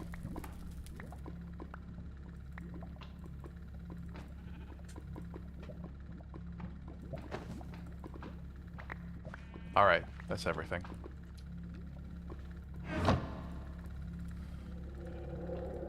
Okay, you want me to shift right click him? Yes. Why? You want me to pick him up? No, put him down. Shift, right click him and see if you get a message. No, it just picks him up. Oh, that's weird. I could have sworn I could change his thing before. Like, I could tell him to sit. Nope. But now I can't. Nope. But it's fine as long as this place doesn't have a hole in it. He can't get out. Okay. Looks like he's following you or something. I don't know. Oh, okay, so I think it is shifting. It's just not telling me what it is. Okay. All right, sweetie, can you start on the Yeah. reconstruction, please? Yes, yes. Okay. Um. All right, you gonna work on that? Yes. All right. I'm gonna just do a little bit of exploring because I've been kind of cooped up most of the time here. Do you want to keep the flesh flooring? You can change it if you want. Okay. I do like having it a little uneven though. It's kind of like you get to the coast and you get to look out. Like I don't know if you've ever seen like a beach house that had like a little lower viewing area. That's kind of what I'm thinking. So I know this is uneven. I would like to keep it that way if possible. But if you want to swap out the material, that's fine. Okay. You gave me not nearly enough blocks to do anything with. I gave you like hundreds of blocks. What are you talking about? You gave me 10 bone blocks, 28 bone tile, 6 forged sinicite blocks, 4 tiles, I don't. Okay, and sweetie. This is why I was telling you not to completely replace the nether brick. Use what's already here. okay, okay. Just make it fancy. Fine. If you need me to get more stuff, I can get more stuff for you, but you have to tell me what you want to get. Otherwise, I'm just demolishing a building. Can you get me more small sinicite tiles? I really like that block. I don't know which one that is. It's these ones. These ones. Okay. I'll try. Like that. And more stairs. Any type of stairs.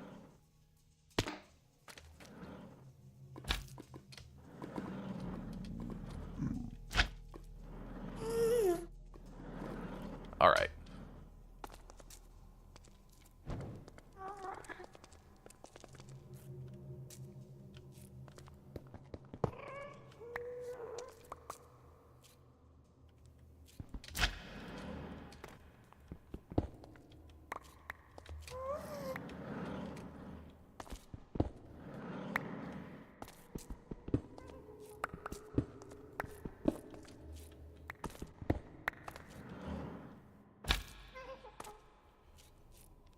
World of Kiwi says the waffle block. Yeah, I know, right? That's the one she chose, but it's okay. Waffles are yummy. Nom.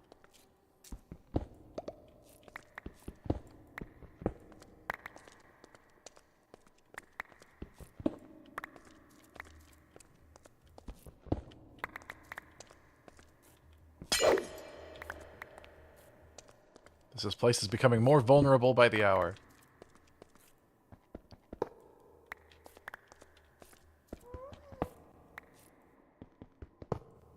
Oh. What are you doing over there? Trying to exchange. Alright, I got a bunch more stuff. Hopefully this will be enough for you.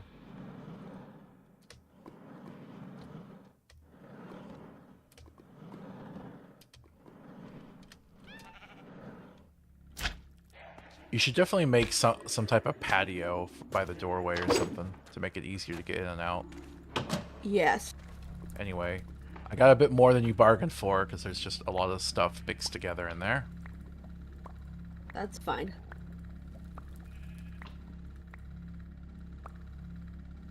There, is that good enough for you? I got more stairs and more sinicite. Okay. Yeah, that's good. Okay. Alright, well, I'm Thank you. just gonna go explore a bit. Oh, a little iguana thing. Cool. You know what? What is mining like down here? Let's go mining.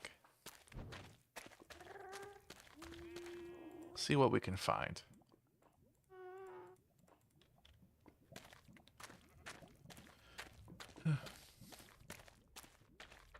Is there anything anyone would like to discuss? I can talk about politics, philosophy, also the factions of the fiction of zombies, BioShock, Fallout, Homestuck, Mario, Pokemon.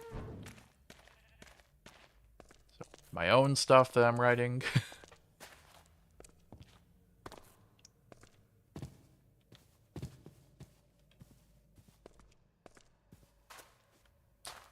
Ooh, gold. I guess we'll get some gold.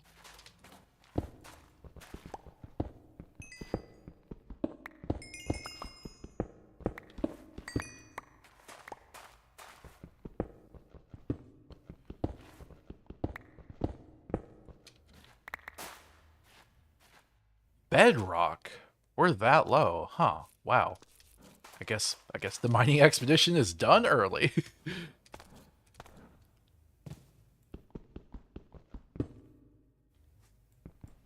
Interesting.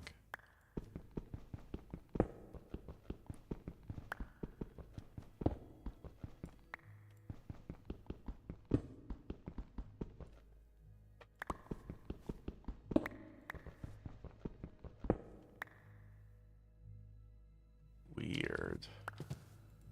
This is some weird spores.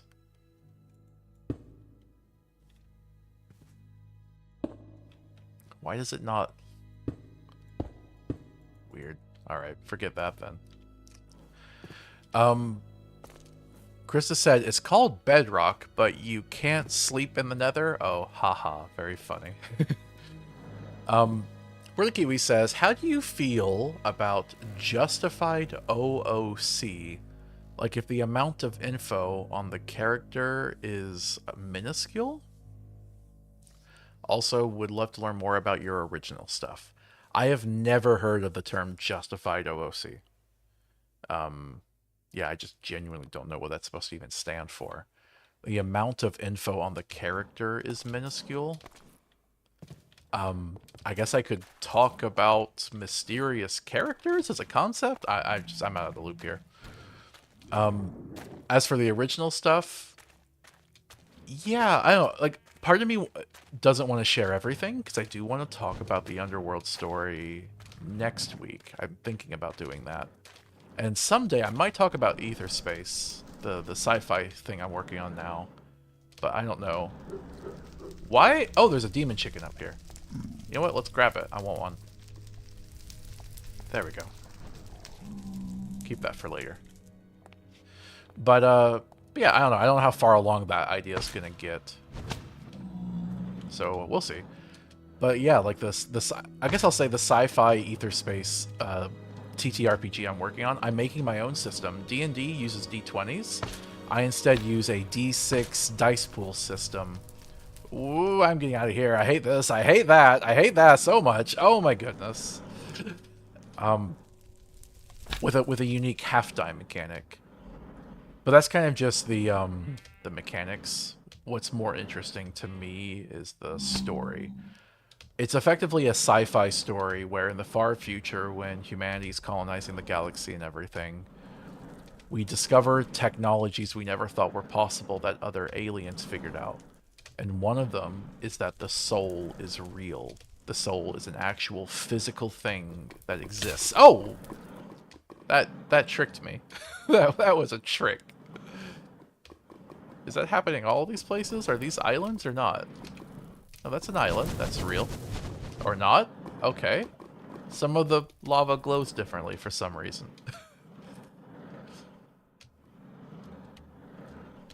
Like, so, one of the things I have is, in the future, humanity escapes Earth, but only thanks to corporations. Come on, can we stop being on fire already? Oh, here, maybe if I get on fire again? Oh, is it because of my fire immunity thing? I don't know why I'm still on fire. I wish it would go away.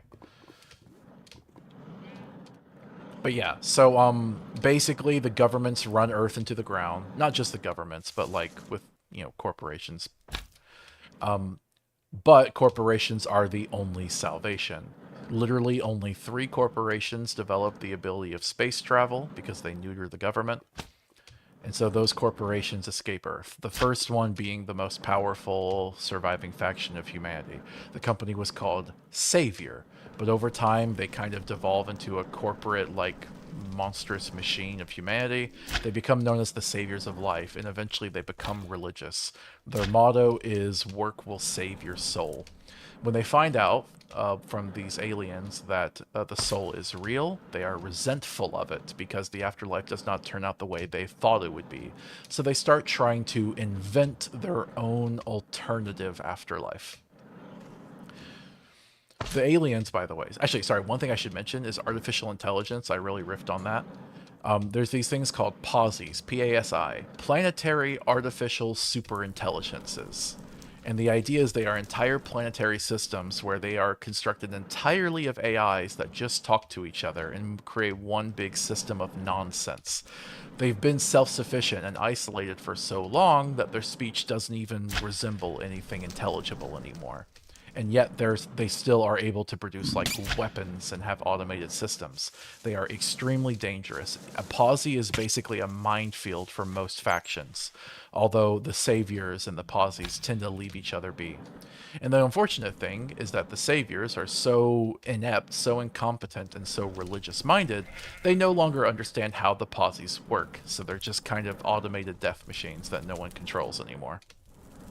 There's an alien faction called the Automatids, which figured out actual artificial intelligence because their robots are soul-powered. They keep a connection with the soul, and that's how the Automatid society functions. As such, the Automatids despise humanity for creating the Posies because they despise the Posies for being a mockery of true artificial intelligence. It is the Automatids that figured out that the soul was real, and they created dark matter, which is a physical substance capable of storing a soul. It is dark matter cores that power automated bodies. However, the saviors never learned renewable technology, or they never kept it around. They keep their society going with fossil fuels. Every planet they colonize, they burn down to the ground. Anything that burns is fuel, which means after they run out of fossil fuels, they start burning anything, including dark matter, because dark matter burns. So that's a little story there for you. Gorda Kiwi says, is work will save your soul a reference to what I think it is? Yes, it is. Indeed it is. It's kind of inspired by the Imperium of Warhammer, but the Imperium was just kind of a sort of like, oh, man, I don't know why the lighting is messing up there. I think it's a load issue. But while the Imperium of Warhammer is a very like fascist kind of vibed autocracy, I thought it might be more interesting to lean into a religious corporate angle, because I feel like that's kind of the most nihilistic, the most despair-inducing imagining of a more realistic outcome for humanity. That, like, Jeff Bezos goes to the stars and becomes king of the world, but then Jeff Bezos dies and we get a sort of heredity problem. Krista says, why are we hating on the posse? Uncontrollable death machines is a natural technological development. You should learn not to judge a tool based on how it's used. That's the thing, though. It masquerades as a person. My idea is, like, you could be traveling space, and then you get accosted by a posse ship because you get too close to a posse planet. And in that case, you get a picture of an AI woman's face on screen who says, "Greetings. The deed is worth compliance." And then you're expected to respond to that. Like, what does that even mean? How do I respond? The motto of the posies is guarding the rivers of the present, which is a nonsense statement because they speak only in nonsense. And in my idea, you might have familiarity with posies enough that you could say the right prompt words to get them to not shoot you down. But there is no actual reasoning with them because they are not actual beings. They have no consciousness, no intelligence. They just say a series of code words.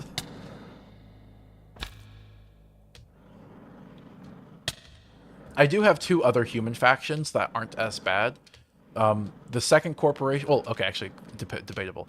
The first corporation is the Religious Techno Corporation, the Saviors of Life. The second one is called Revelade, and their idea is like, what if we do a eugenics on purpose? What if we evolve humanity? So they're like raiders. They're the super duper evil ones. Oh, the game's not loading. I guess I've been going too fast. Oh, why am I poisoned?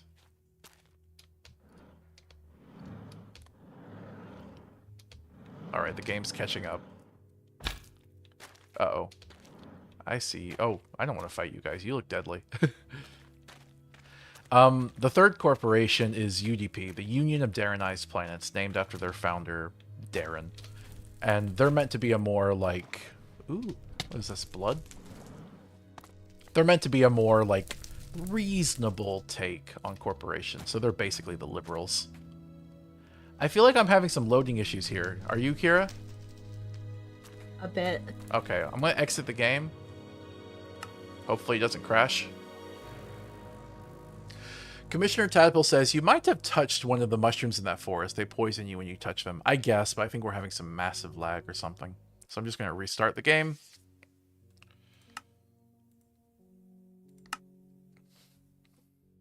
Anyway, those are the humans, but I've also created a lot of alien factions. I mentioned the furries earlier. I've also made a fascist matriarchy. I thought it might be cool to kind of play on like the Amazon mythos, but kind of play out how that would actually look. Like, if you actually had women in control of a society, would a matriarchy be better than a patriarchy? Maybe if we like did it now with our current social norms and contexts, but I think if we just did an alternate history where women were the dominant force, a matriarchy would be pretty bad actually. But I think there would maybe also be some nuanced differences that would be interesting to go into.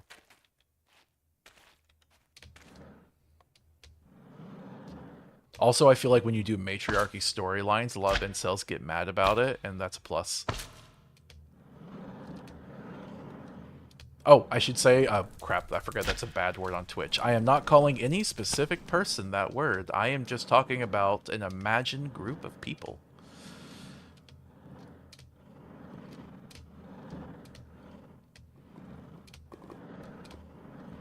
I think part of the reason the Nether is loading so slowly is because the lighting is kind of complicated, and also because we have a lot of mods touching the Nether. A lot of cool environments, to be honest. Ooh, what's this? Aww. Little forge. What? What's wrong?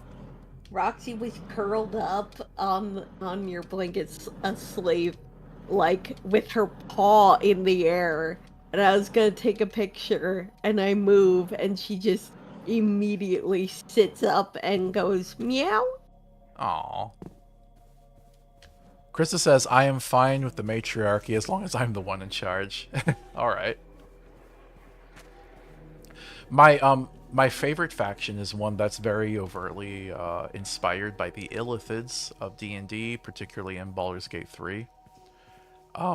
There's a faction called the Id, it's like the Eldritch faction. Basically, I spend all this time creating science and politics, and then I just throw an Eldritch faction in the mix.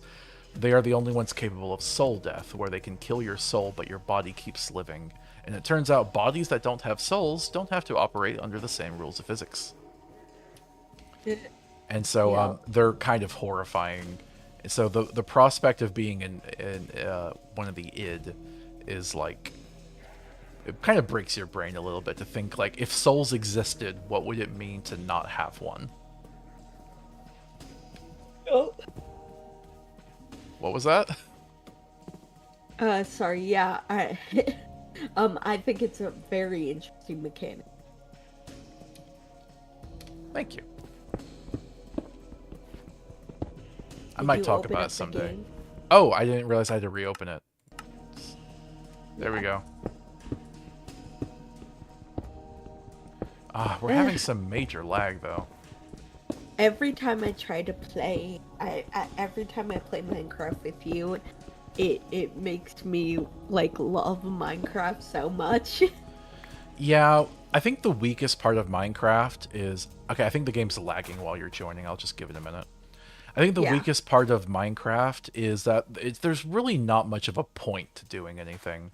You have to kind of invent your own reasons to play, which is why I've decided that, or I guess we've decided, although it's kind of my idea, that we're going to hop through a bunch of different dimensions and build outposts there. And we're just starting with the Nether.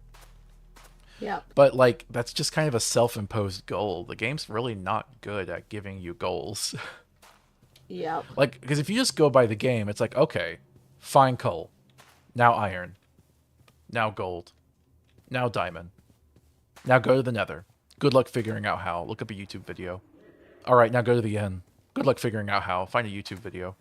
All right, now fight the dragon. The end. Yep. All right, can we play now? Yep. All right, cool.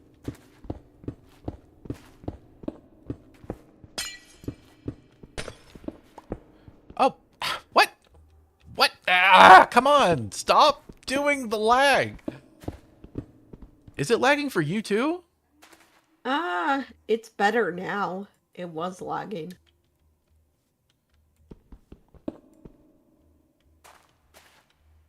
Nope, nope. It's just not functioning for me. I'm gonna quit again. Nope, don't. Just give it a minute. I have given it like 5 minutes and nothing has gone better. Working just fine. No, it's not.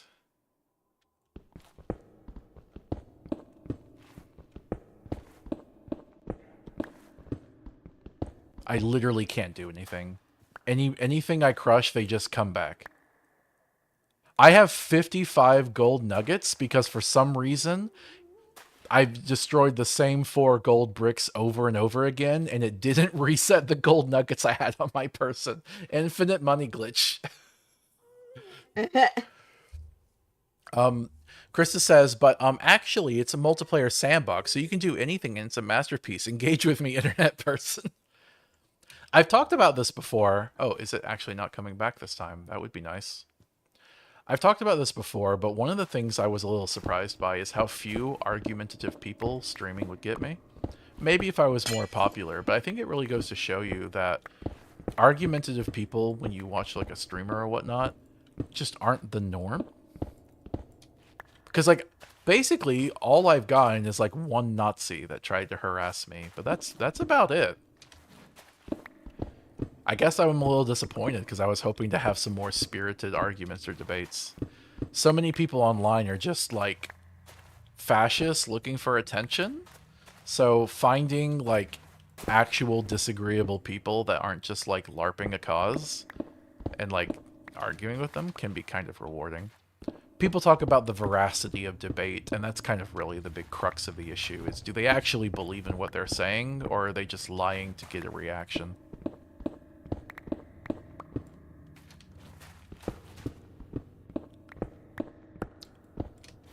I have that sometimes with like internet comments. Sometimes I'll get like comments on my videos that are really nasty, and it's kind of fun to respond to them and make fun of them. I mentioned that in the Discord, if you guys want to join the Discord, by the way. Like, I remember one time I got like an incel commenting saying something about women. They were really, it was very clear they just hated women. And I just responded, how does it feel that your entire ideology is based around the fact that women don't want to sleep with you? And I'm just like, good one, Kyle. Good one. Sometimes you need to be your own cheerleader. All right. Nether iron ore.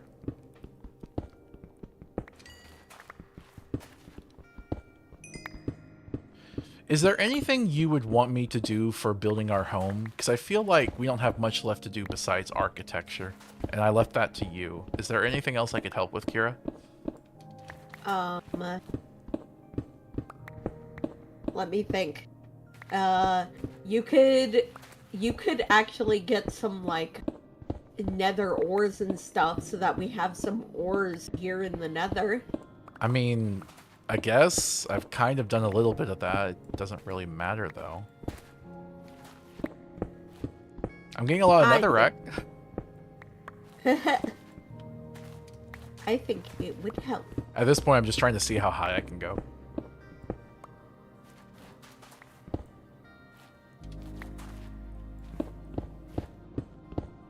Oh, I have reached another level. Nice. That's pretty cool, actually. I like the way the nether is really vertical. Oh, Enderman. Hi. Ah!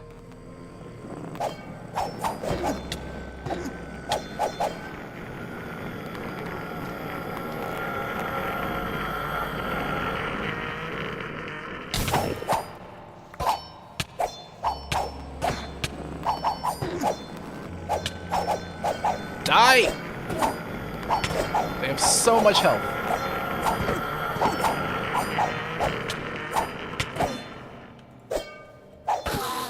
Ah, finally. Okay, that was kind of horrific, to be honest. That was actually kind of scary.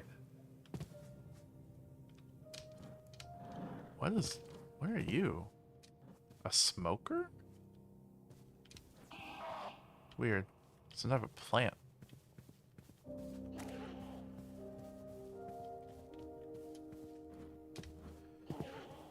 I hear something suffering. Oh, there's another Enderman. Oh, no, no. Just leave me alone. Oh. Oh! Oh my goodness. There's two of them. Leave me alone! I didn't do anything! I didn't do anything! Alright, where'd the other one go? Okay, the other one fled because it was scared. I see how it is.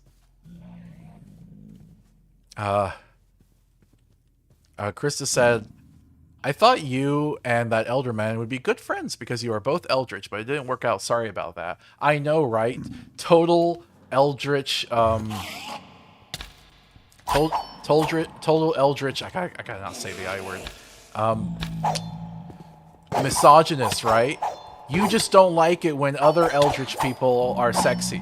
Like my avatar. Try being woke, man.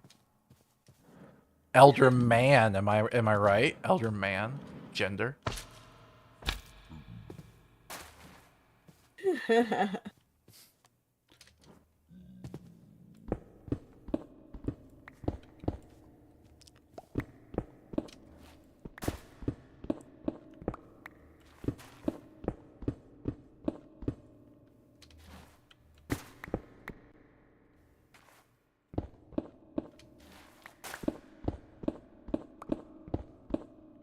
Oh, that's lava.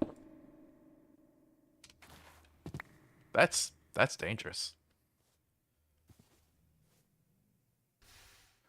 All right, let's put some netherrack there.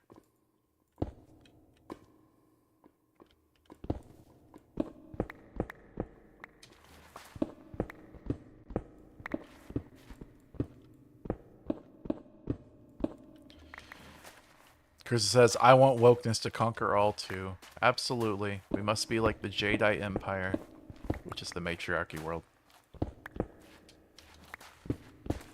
Their kind of selling point is they're the first faction to have done an intergalactic genocide. But it's not justified, but the lore is that they were enslaved to this other people. So they basically kind of like took their revolution too far and did a genocide.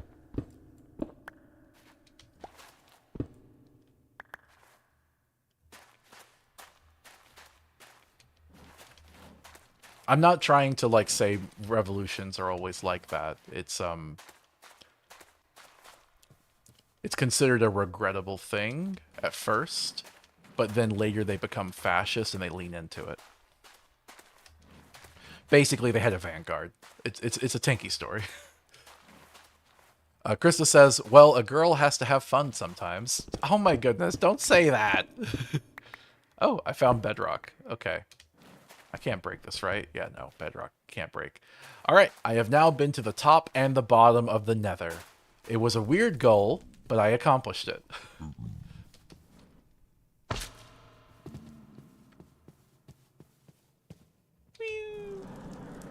Hey, you never told me, Kira, if there's something I can actually help out with. You could get me more bone, blocks. Really? That seems boring. You could look for decorations and stuff, like statues, Ooh, pots. Okay, what do? I want an eyeball, but when I cut the eyeballs, I don't think they remain intact. Try shears. Try shears. Okay. It might not work because it's modded, but it might. Okay, let me try. It's not coming up. It's lag. I'm dealing with lag. There we go. Yeah. Okay, I hate this. I hate this lag so much. Okay. Shears. How do I make it? I need iron. Do I have iron? I got iron nuggets. That should give me iron. Why is that? Oh, there we go. There we go. Alright, I got shears. Krista says, I don't like it when people expect people for fiction to act like our world. If an event happens that doesn't immediately fall under our history and systems, it is deemed problematic. That's one of the reasons I really, really like Disco Elysium. Disco Elysium does phenomenal world building. So much so that like the world is completely alien to our world. So if you evaluate things in Disco Elysium, you have to look through it without baggage of those things in our real world. Like in the real world, if you make a statement about America, a statement about Israel, there's a lot of baggage that comes with those things, and some of it's worth looking out for. But if you make a statement about Grodd or the Semenine Islands in Disco Elysium, well, it's fictional. It's a completely alien situation. So you have to actually evaluate the real things in that situation to know whether it's good or bad. And because of that, it kind of leaves you a bit naked and exposed. I was watching Bricky's playthrough of Disco Elysium after I had finished my own. And it's kind of interesting how in the beginning of the game, he started to literally turn into a communist. Because he's like, yeah, these things are obviously bad. But then he realized he was becoming communist, and like a lot of video game streamers on YouTube, they don't want to come off as too partisan and alienate part of their audience, which I do think is a flaw. I think that's kind of cowardly, to be honest. But so he starts kind of just being a goof. He becomes a communist and an ANCAP at the same time, even though it doesn't really make sense. It's funny, his partner even calls it out. How he balances these two points of view, I do not know. Which is kind of funny. But I just think it's very notable that the game kind of exposed him. That if he just evaluates objective facts, he would be a sort of communist. Or at least a socialist. I think that's probably where his true heart lies, but he doesn't want to show that. The game left him a bit exposed.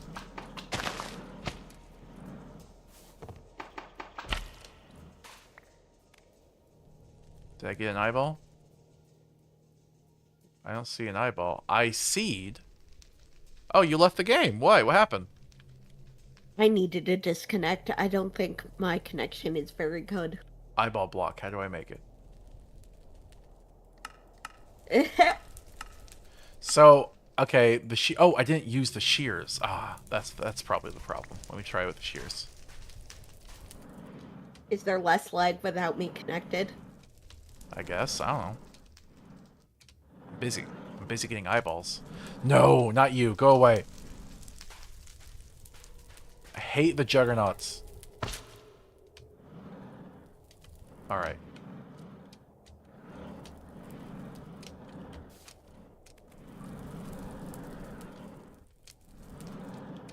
Okay. Did that work? Ow. It did not work! Oh, it didn't? Okay, how do the eye seeds work? I imagine you plant them. Do you have to plant them on the ceiling, maybe? Possibly. You do, yes. Okay, that's enough. That's all I need.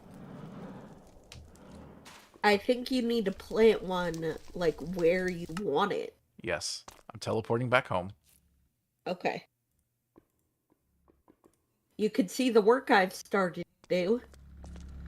A little bit. You left the door open and killed our pet again. No. I put our pet in a bucket so that they wouldn't get in the way. Okay. I see some of the bone. Oh, did you try to go get more bone? Do you need me to get more bone? I was gonna get more bone, yeah. Okay. Also, I my connection kind of dropped, so that's why I disconnected, and we weren't gonna go for much longer anyway, so I was wondering whether I should bother reconnecting. Oh, fine. I guess we'll finish next time. Yeah, I could work on this. I could work on this in between if you really want me to have it finished for next time. If you want. Oh man, I can't place. I can't. What? Oh crap. You know what? No, I don't want you getting in our home. You're hostile anyway.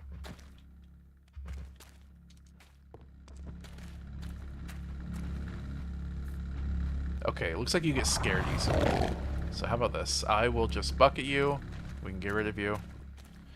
Who are you bucketing? A salamander. Okay, Oh, let's. Okay, better idea. Let's put this above our home. Yeah. Okay.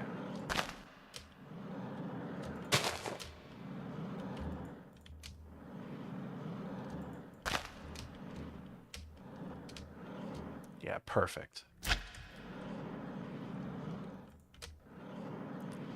All right. you There. want an eye on top of our home. Yes, we'll have a bunch of drooping eyes. We just have to wait for them to grow. Wow. Krista says I really need to play Disco Elysium. It's probably up my alley. It probably is, honestly. I genuinely would have streamed it if it hadn't been the fact that the game is so ridiculously long. I will definitely talk about it one day, probably in 2 weeks. We'll see. All right. You know, I think I might get rid of some of the flesh, some of the top part of the hills around our home to have room to build out a patio. Maybe. Like to the No, right there, you okay. see the... I look. I like the flesh biome being our biome. I don't want you to dig up No, all the no, flesh. no, I Okay, just okay. wanted Let me to do tell you. that Let me tell area. you. You need to make like a little patio around here. Okay. Yeah, The idea is we go out, we take a left, and we go out into the world on our flesh island. We go right, okay, we go into a safe like mine area. Okay. okay. Because with everything flying around, mines are actually kind of safe. So I do, and there's also a little blood pool. Look, we have a little spa over here. Like, look at this. Okay, So, like, this is like our front yard, basically. So you do need to make a good transition between our home and the front yard. If that means digging up some flesh, fine. But flesh is grass, okay? It's okay. alive. You gotta respect it.